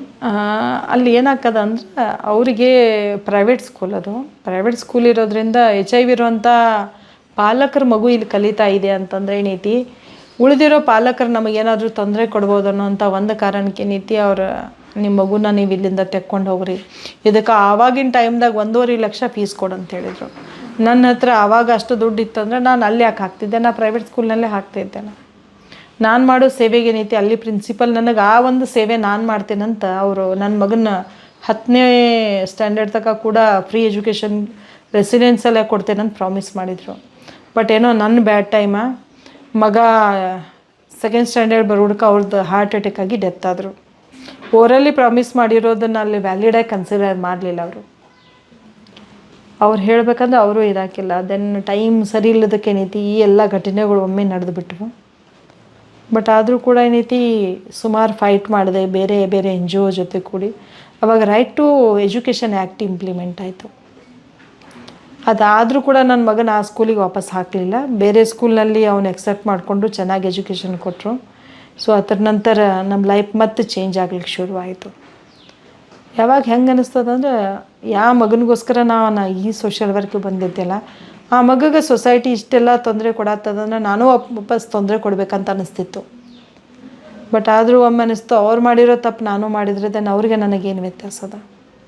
ಸೊ ಅವ್ರು ಎಷ್ಟೋ ಕಷ್ಟ ಕೊಟ್ಟರು ಶಾಂತವಾಗಿ ಅದನ್ನ ರಿಸೀವ್ ಮಾಡಿಕೊಂಡು ಲೈಫ್ದಾಗ ಮೂವ್ ಆನ್ ಆದ ತಕ್ಷಣ ಈಗ ನನ್ನ ಮಗ BSc ಓದ್ತಾ ಇದ್ದಾನೆ. ಸೊ ಮತ್ತೊಂದೇನೆಂದ್ರೆ ನಾನೇನು ಕಲೀಲಿಕ್ಕಾಗಲಿಲ್ಲ ಶಿಕ್ಷಣ ಆವಾಗ, ನನ್ನ ಮಗನ ಸಪೋರ್ಟ್ನಿಂದ ನಾನು ಈಗಷ್ಟ ಪೋಸ್ಟ್ ಗ್ರ್ಯಾಜುಯೇಷನ್ ನಾನು ಕಂಪ್ಲೀಟ್ ಮಾಡಿ ಕಾಲೇಜಿಗೆ ಟಾಪರ್ ಆಗಿ ಹೊರಗೆ ಬಂದೆ. So MSW master of social work, community service ತೊಗೊಂಡಿದ್ದೆ.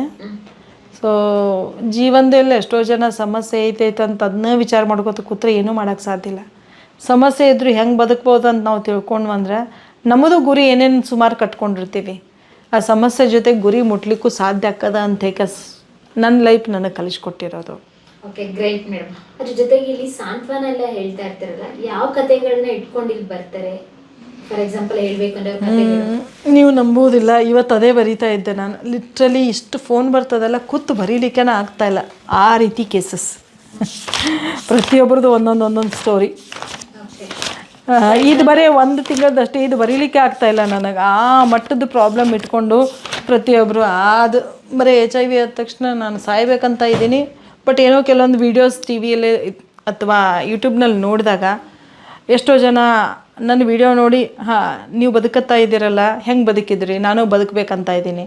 ಮೊನ್ನೆಂತೂ ಒಂದು ಸ್ಟೋರಿ ಬಂತು. ಚಿಕ್ಕ ವಯಸ್ಸಿನಲ್ಲಿರೋ ಮಗ, ಮೀನ್ಸ್ 20-21 ವಯಸ್ಸು ಮಗುಗೆ ಅದಕ್ಕೆ HIV ಇದೆ ಅಂತ ಗೊತ್ತಾಯಿತು. ಅಪ್ಪ ಅಮ್ಮ 3 ಜನ ಸುಸೈಡ್ ಮಾಡ್ಕೊ ಲೆವೆಲ್ಗೆ ಹೋದ ತಕ್ಷಣ ಅಲ್ಲಿ TV ಆನ್ ಮಾಡಿದ್ದಾರೆ. ಆವಾಗ ನಂದು ಇಂಟರ್ವ್ಯೂ ಬಂತು. ಅದನ್ನು ನೋಡಿ ಲೈಫ್ ಚೇಂಜ್. ಕೆಲವೊಂದು ಸಲ ಅವ್ರು ಬದುಕಬೇಕನ್ನೋದು ಡಿಸೈಡೆಡ್ ಇದ್ದಾಗ ದೇವ್ರು ಯಾವ ರೀತಿ ಆ ಎನ್ವೈರ್ಮೆಂಟ್ ಕ್ರಿಯೇಟ್ ಮಾಡ್ತಾನಂತ. ಸೊ ಆ ಹುಡುಗ ಫೋನ್ ಹಚ್ಚಿ ಹೇಳ್ತಾನೆ, ಮೇಡಮ್ ನಾವು 3 ಜನ ಸಾಯ್ತಾ ಇದ್ವಿ, ಅದೇ ಟೈಮ್ದಲ್ಲಿ ನಮ್ಮ ಜೀವನ ಚೇಂಜ್ ಮಾಡಿದ್ದು ನಿಮ್ಮ ಒಂದಾದ TV ಇಂಟರ್ವ್ಯೂ. ಸೊ ಅದಾದ ನಂತರ ಅವ್ರಿಗೆ ತಿಳಿಸಿ ಹೇಳಿದ್ವಿ ಏನೆಲ್ಲ ಮಾಡಬೇಕು, ಯಾವ ರೀತಿ ಟ್ರೀಟ್ಮೆಂಟ್, ಎಲ್ಲಿ ಹೋಗಿ ತೊಗೋಬೇಕು ಎಲ್ಲ ಹೇಳಿದಾಗೇನೈತಿ. ಈಗ ಆ ಹುಡುಗ ಟ್ರೀಟ್ಮೆಂಟ್ ತೆಕ್ಕೊಂಡು ತಾನು ತನ್ನ ಅಪ್ಪ ಅಮ್ಮನ ಜೊತೆ ಖುಷಿಯಾಗಿದ್ದಾನೆ. ಕೆಲವೊಂದು ಸಲ ಏನಾಗ್ತದ, ಈ ಒಂದು ಏಜ್ನಲ್ಲಿ ಕೆಲವೊಂದು ಸ್ನೇಹಿತರೊಂದು ಬೆಂಬಲಿನಿಂದ ಆಯಿತು ಅಥವಾ ಒಂದು ಹಾರ್ಮೋನ್ ಇಂಬ್ಯಾಲೆನ್ಸ್ನಿಂದ ಪ್ರೀತಿ ಪ್ರೇಮಕ್ಕೆ ಒಳಗಾಗ್ತಾರೆ. ದೆನ್ ಫಿಸಿಕಲ್ ರಿಲೇಷನ್ ಇಟ್ಕೋತಾರೆ, ಸೆಕ್ಷುವಲ್ ರಿಲೇಷನ್ ಅಲ್ದ ಅನ್ಸೇಫ್ ಸೆಕ್ಸ್ ಏನು ಮಾಡ್ತಾರಲ್ಲ, ಅಲ್ಲಿಂದ ಏನೈತಿ ಸುಮಾರು ಒಂದು ಯೂತ್ ಪ್ರಾಬ್ಲಮ್ ಫೇಸ್ ಮಾಡ್ಕೋತಾ ಇದ್ದಾರೆ. ಕೆಲವೊಂದು ಕೇಸಸ್ ಈ ರೀತಿಯೂ ಬರ್ತದೆ. ಮದುವೆ ಆಗೋಕ್ಕಿಂತ ಮುಂಚೆ HIV ಇರ್ತಿರಕ್ಕಿಲ್ಲ, ಮದುವೆ ಆದ ನಂತರ HIV ಅಂತ ಗೊತ್ತಾಗ್ಯದ. ಅವರ ಗಂಡನ ಮನೆಯಾರ ಹೇಳದೇ ಇರೋದ್ರಿಂದ ಏನೈತಿ ಆ ಹೆಣ್ಮಗಳಿಗೂ ಪ್ರಾಬ್ಲಮ್. ದೆನ್ ಏನೈತಿ ಅಲ್ಲಿಂದ ಸೆಪ್ರೇಟಾಗಿ ಡಿವೋರ್ಸ್ ತೊಗೊಂಡು ತಮ್ಮ ಬೇರೆ ಲೈಫ್ ನೋಡ್ಕೋಬೇಕನ್ನೋ ಅಂತ ಬಂದಿರೋ ಕೇಸಸ್ ಅದ. ಹಿಂಗೆ ಬೇರೆ ಬೇರೆ ರೀತಿ ಸಮಸ್ಯೆ ಅಂದರೆ ಏನೈತಿ, ನನಗೆ ಫೋನ್ ಹಚ್ಚೋರು ನಾರ್ಮಲಾಗಿ ಸಮಸ್ಯೆ ಇದ್ದವ್ರು ಅಷ್ಟೇ. ಯಾರು ನನ್ನ ಖುಷಿ ಕೇಳೋರು ಅಥವಾ ನನ್ನ ಸಮಸ್ಯೆ ಕೇಳೋರು ಫೋನ್ ಹಚ್ಚೋದು ಭಾಳ ರೇಯರ್. ಸೊ ಡೈಲಿ ಒಂದು 5 ಕಾಲ್ ಆದರೂ ಮಿನಿಮಮ್ ಆ ರೀತಿ ಸಮಸ್ಯೆ ಇದ್ದವ್ರು ಬರ್ತಾರೆ. ಓಕೆ, ಲೇಡೀಸ್ ಕಾಲ್ ಮಾಡಿದ್ರೆ ಫಾರ್ ಎಕ್ಸಾಂಪಲ್ ಇಂಥವ್ರು ಈ ರೀತಿ ಅಂತ ಹೇಳ್ಬೇಕು ಅಂತ ಹೇಳಿ ಹೆಸರೇನು ತಗೋಬೇಡಿ, ಕತೆ ಯಾವ್ದಾದ್ರು ಇಂಟ್ರೆಸ್ಟಿಂಗ್ ಆಗಿದ್ರೆ ಹೇಳ್ಬೋದು. ಲೇಡೀಸ್ ಬಂದುಬಿಟ್ಟು ಮೊನ್ನೆ ಅಷ್ಟೊಬ್ಳು ಫೋನ್ ಮಾಡಿದ್ಲು, ಇಲ್ಲಿಂದ ಹುಬ್ಳಿಯಿಂದ. ಅವಳು ಮದುವೆ ಆಗಿತ್ತು, ಮದುವೆಯಾಗಿ ಪುವರ್ ಫ್ಯಾಮಿಲಿಯಿಂದ. ಗಂಡಗ ಆರ್ಮಿದವನವನು. ಗಂಡ ಪ್ರೆಗ್ನೆಂಟ್ ಆದ ತಕ್ಷಣ ಇವಳಿಗೆ ಗಂಡ ಏನೈತಿ HIV ಟೆಸ್ಟಿಗೆ ಕರ್ಕೊಂಡು ಹೋಗಿದ್ದಾನ. ನಾರ್ಮಲಾಗಿ ಗೌರ್ಮೆಂಟ್ ಹಾಸ್ಪಿಟಲಲ್ಲಿ ಮಾಡಿಸ್ತಾರೆ. ಅವಾಗ HIV ಇದೆ ಅಂತ ಗೊತ್ತಾಯ್ತಾ. ಆವಾಗ ಅವನದು ಟೆಸ್ಟ್ ಮಾಡೋಕೆ ಹೇಳಿದಾಗ ಅವನಿಗೇನೈತಿ ಅವನಿಗೆ ಈ ವಿಷಯ ತಿಳಿಸಿದ ತಕ್ಷಣ ಡಿವೋರ್ಸ್ ಕೊಟ್ಟುಬಿಟ್ಟ ಅವನು. ಸೊ ತಾನು ಟೆಸ್ಟ್ ಮಾಡಿಸ್ಲಿಲ್ಲ. ಸೊ ಸ್ವಲ್ಪ ದಿನ ಹೋದ ನಂತರ ಗೊತ್ತಾಯಿತು ಅವನು ಆಲ್ರೆಡಿ HIV ಮೆಡಿಸಿನ್ ತೊಗೋತಾ ಇದ್ದ. ಸೊ ಅದಕ್ಕಾಗಿ ಏನೈತಿ ಡಿವೋರ್ಸ್ ಕೊಟ್ಟ ನಂತರ ಅವಳು ಕೋರ್ಟ್ ಕೇಸಿಗೆ ಹಾಕಿದ್ಲು. ಇವನು ಸ್ವಲ್ಪ ದುಡ್ಡು ಇದ್ದವನು ಇರೋದ್ರಿಂದ ಏನೈತಿ ಇನ್ಫ್ಲೂಯೆನ್ಸ್ ಹಚ್ಚಿ ಆ ಕೇಸನ್ನು ತನ್ನ ಫೇವರಾಗಿ ಮಾಡಿಕೊಂಡು ಡಾಕ್ಟ್ರ್ ಹೇಳಿದಾರೋ ಅವಳಿಗೂ HIV ಐತಂತ ಹೇಳಿದಾರೋ ಮತ್ತು ನನಗೂ ಐತಂತ ಈಗ ಗೊತ್ತಾಗ್ಯದ, ಅದಕ್ಕೆ ಸಪ್ರೇಟ್ ಆಗಿರ ಅಂತ ಹೇಳಿದಾನಂತ. ಸೊ ಆ ಒಂದು ರೀಸನ್ ಇಟ್ಕೊಂಡು ಬಂದುಬಿಟ್ಟು ಅವನಿಗೆ ಮತ್ತೆ ಮದುವೆ ಆಗಿದ್ದಾನ. ಮದುವೆಯಾಗಿ ಮಕ್ಕಳಾಗ್ಯದ. ಬಟ್ ಆ ಫಸ್ಟ್ ಹೆಂಡತಿಗೆ ಏನೂ ಫೈನಾನ್ಷಿಯಲ್ ಸಪೋರ್ಟ್ ಮಾಡಿಲ್ಲ. ಸೊ ಆ ಒಂದು ಹೆಣ್ಮಗಳು ಏನು ಮಾಡ್ತಾ ಇದ್ದಾಳೆ ಅಂದರೆ, ಈಗ ಮೇಡಮ್ ನಾನು ಹೈಕೋರ್ಟಿಗೆ ಹೋಗಬೇಕು, ಕೇಸ್ ಹಾಕಬೇಕು, ಯಾವೊಂದು ಗೌರ್ಮೆಂಟ್ ಪೆನ್ಷನ್ ತೊಗೊಂಡು ಅವನು ಇಷ್ಟು ಒಂದು ನಾನು ಬಿಟ್ಟು ಇನ್ನೊಬ್ಬಳ ಮದುವೆಯಾಗಿ ನನ್ನ ಲೈಫನ್ನು ಹಾಳು ಮಾಡಿದಲ್ಲ, ಅವನಿಗೆ ನಾನು ಬಿಡಬಾರ್ದು ಅಂತ ಅವಳು ಅಭಿಪ್ರಾಯ. ಸೊ ನಾನು ಅಂದೆ, ನಿನಗೆ ಮೋಸನ ಆಗ್ಯದ ಅಂದರೆ ಏನೈತಿ, ಕಾನೂನು ನಿನಗೆ ಸಹಾಯ ಮಾಡೇ ಮಾಡ್ತದೆ, ನೀನು ಪ್ರಯತ್ನ ಮಾಡುವ ಅಂತ ಹೇಳಿದೆ.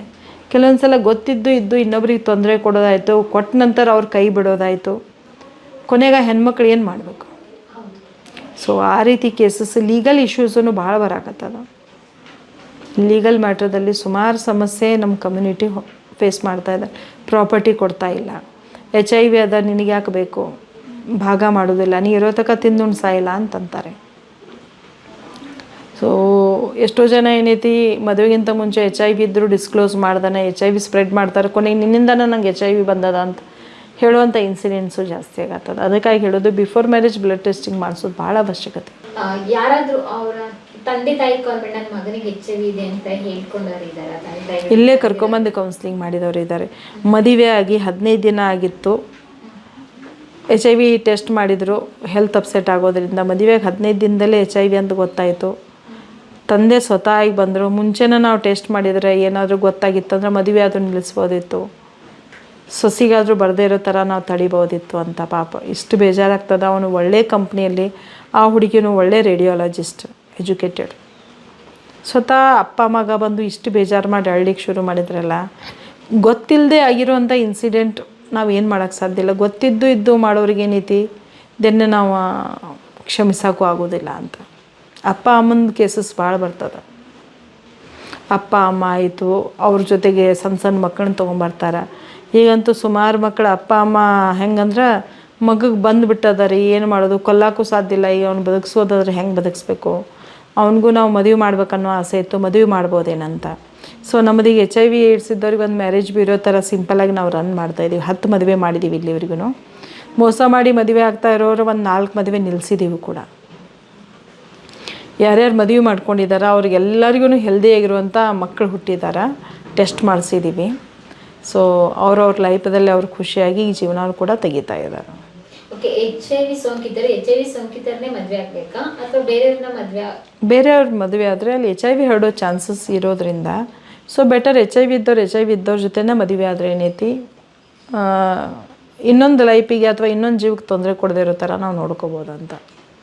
ಓಕೆ, ತುಂಬ ರಿಚ್ ಆಗಿರೋರು ನಮ್ಮ ಮಗನಿಗೆ ಈ ರೀತಿ HIV ಅಥವಾ ನಮ್ಮ ಮಗಳಿಗೆ ಆಗಿದೆ ಅಂತ ಆ ರೀತಿ ಕೇಸಸ್ ಇದೆಯಾ? ಇಲ್ಲಿ ರಿಚ್ ಪುವರ್ ಅಂತ ಏನೂ ಇಲ್ಲೇ ಇಲ್ಲ, ಭೇದ ಭಾವ, ಈ ವೈರಸ್ಸಿಗೆ ಭೇದ ಭಾವ ಅನ್ನೋದೇ ಇಲ್ಲ. ರಿಚ್ ಇದ್ದವ್ರು ನೀವು ನಂಬೋದಿಲ್ಲ, ಲ್ಯಾಂಡ್ ಲಾರ್ಡ್ಸ್ ಮಕ್ಕಳು ಫೋನ್ ಬರ್ತದ. ಹಾಂ, ಈಗ ಅವ್ರಿಗೂ HIV ಅಂತ ಬಂದದ. ಸೊ ಬಂದಿರೋದ್ರಿಂದ ಏನೈತಿ ಅವ್ರಿಗೆ ಮದುವೆ ಮಾಡ್ಬೇಕು. ಬಟ್ ಆ ಹುಡುಗ ಏನದ ಆಲ್ರೆಡಿ ತಪ್ಪು ಮಾಡಿ ನಾನು HIV ಮಾಡ್ಕೊಂಡಿದ್ದೀನಿ, ಸೊ ಈಗ ನಾವು ಮದುವೆ ಮಾಡ್ಕೊಂಡ್ರೆ ನಾ ಮದುವೆ ಜೀವನ ನಾನು ಚೆನ್ನಾಗಿ ನಡೆಸ್ತೇನೆ ಅನ್ನೋ ಗ್ಯಾರಂಟಿ ಇಲ್ಲ ಅನ್ನೋಂಥದ್ದು ಕೇಸಸ್ಸೂ ಅದಾವೆ. ಸೊ ಈ ರೀತಿ ಬೇರೆ ಬೇರೆ ಕೇಸಸ್ ಅದು ಒಂದು ಬಂದುಬಿಟ್ಟು ಎಜುಕೇಟೆಡ್ ಅನ್ಎಜುಕೇಟೆಡ್ ಅಥವಾ ರಿಚ್ ಪುವರ ಅಥವಾ ಒಳ್ಳೆಯ ಕಾಸ್ಟು ಕೀಳು ಕಾಸ್ಟ್ ಅಂತ ಹಂಗೇನು ಈ ವೈರಸ್ಸಿಗೇನು ಡಿಫ್ರೆನ್ಸಿಯೇಷನ್ ಇಲ್ಲ. ಸೂಪರ್ ಮೇಡಮ್, ನಿಮ್ಮ ಬದುಕೆ ಎಲ್ರಿಗೂ ಒಂದು ಇನ್ಸ್ಪಿರೇಷನ್. ನಮ್ಮ ಡಿಜಿಟಲ್ ಮಾಧ್ಯಮ ಜೊತೆ ಸ್ವಲ್ಪ ಸಮಯ ಬಿಡಿ ಮಾಡಿಕೊಂಡು ಮಾತಾಡಿದ್ರಿ. ವೀಕ್ಷಕರೇ, ಒಬ್ಬ ಹೆಣ್ಣು ಮನಸ್ಸು ಮಾಡಿದ್ರೆ ಮನೆಗೆ ಒಂದು ಕಣ್ಣು, ಅದ್ರ ಜೊತೆಗೆ ಸಮಾಜಕ್ಕೆ ಒಂದು ಬೆಳಕು, ಒಂದು ಸಮುದಾಯಕ್ಕೆ ಒಂದು ಧ್ವನಿಯಾಗಿ ಕಾರ್ಯನಿರ್ವಹಿಸ್ತಾರೆ ಅನ್ನೋದಕ್ಕೆ ಸಾಕ್ಷಿ ನಮ್ಮ ನಾಗರತ್ನ ಮೇಡಮ್. ಆಶ್ರಯ ಅಂತ ಸಂಸ್ಥೆಯನ್ನು ನಡೆಸ್ಕೊಬಂದು ಅದರಲ್ಲಿ ನೊಂದವರ ಪರವಾಗಿ, ಅದರಲ್ಲೂ ಕೂಡ ಎಕ್ಸ್ಪೆಷಲಿ HIV ಸೋಂಕಿತ ಪೀಡಿತ 18 ವರ್ಷ ಮೇಲ್ಪಟ್ಟ ಹೆಣ್ಣು ಮಕ್ಕಳ ಧ್ವನಿಯಾಗಿ ಕಾರ್ಯನಿರ್ವಹಿಸ್ತಿದ್ದಾರೆ. ಹೆಣ್ಮಕ್ಳಿಗೆ ಕಿಂಚಿತ್ತು ಕೊರತೆ ಬರ್ದಂಗೆ ಅವರಿಗೆ ಶೈಕ್ಷಣಿಕವಾಗಿ ಹಾಗೂ ಆರ್ಥಿಕವಾಗಿ ಅದ್ರ ಜೊತೆ ಕೌಶಲ್ಯ ಅಭಿವೃದ್ಧಿ ಮಾಡುವಂತ ಕ್ಷೇಮಾಭಿವೃದ್ಧಿ ಕೆಲಸಗಳನ್ನ ಮಾಡ್ತಾ ಇದ್ದಾರೆ. ಏನ್ ಹೇಳ್ಬೇಕು, ಸರ್ಕಾರದವರು ಮಾಡುವಂತ ಕೆಲಸನ ಒಬ್ಬ ಲೇಡಿಯಾಗಿ ಮಾಡ್ತಾ ಇದ್ದಾರೆ. ನಿಜವಾಗ್ಲೂ hats off you madam. Thank you so much. ನೀವು ಇವತ್ತು ಇಲ್ಲಿ ಬಂದು ನಮ್ಮ ಆಶ್ರಯ ಫೌಂಡೇಶನ್ ಆಯಿತು ನಮ್ಮೆಲ್ಲ ಮಕ್ಕಳ ಜೊತೆ ಮಾತಾಡಿ ನಾವು ಮಾಡ್ತಾ ಇರೋ ಕೆಲಸನ ಒಂದು ಸಮಾಜಕ್ಕೆ ಮುಟ್ಟಿಸುವಂಥ ಪ್ರಯತ್ನ ಮಾಡ್ತಾ ಇದ್ದೀರಾ. ಥ್ಯಾಂಕ್ ಯು ಸೋ ಮಚ್ ಎಲ್ಲರಿಗೂ. ನಾಗರತ್ನ ಅವರ ಬದುಕು ಮತ್ತು ಆಶ್ರಮದ ವಿಡಿಯೋನ ತಪ್ಪದೆ ಶೇರ್ ಮಾಡಿ. ಯಾಕೆ ಅಂತ ಹೇಳಿದ್ರೆ ಪ್ರತಿ ಕರ್ನಾಟಕದ ಮನಗಳಲ್ಲೂ ತಲುಪಬೇಕು. ಜಾಗೃತಿ ಮತ್ತು ಅರಿವು ಅನ್ನೋದು ಇಂದಿನ ಕಾಲದಲ್ಲಿ ಅವಶ್ಯಕವಾಗಿದೆ. ಅದರಲ್ಲಿ ಏಡ್ಸ್ ಮತ್ತು HIV ಸೋಂಕಿತರ ಬಗ್ಗೆ ಹಲವಾರು ತಪ್ಪು ಕಲ್ಪನೆಗಳು, ಊಹಾಪೋಹಗಳಿದೆ. ಅದಕ್ಕೆ ಖಡಕ್ ಆಗಿ ಅದು ಸ್ಪಷ್ಟವಾಗಿ ವೈಜ್ಞಾನಿಕವಾಗಿ ಉತ್ತರ ಕೊಟ್ಟಿದ್ದಾರೆ ನಾಗರತ್ನ ಮೇಡಮ್. ಅದಕ್ಕೋಸ್ಕರ ಶೇರ್ ಮಾಡಿ, ಲೈಕ್ ಮಾಡಿ, ಅದೇ ರೀತಿ ಡಿಜಿಟಲ್ ಮಾಧ್ಯಮನ ಸಬ್ಸ್ಕ್ರೈಬ್ ಮಾಡಿ. ಧನ್ಯವಾದಗಳು madam. Thank you so much ma'am.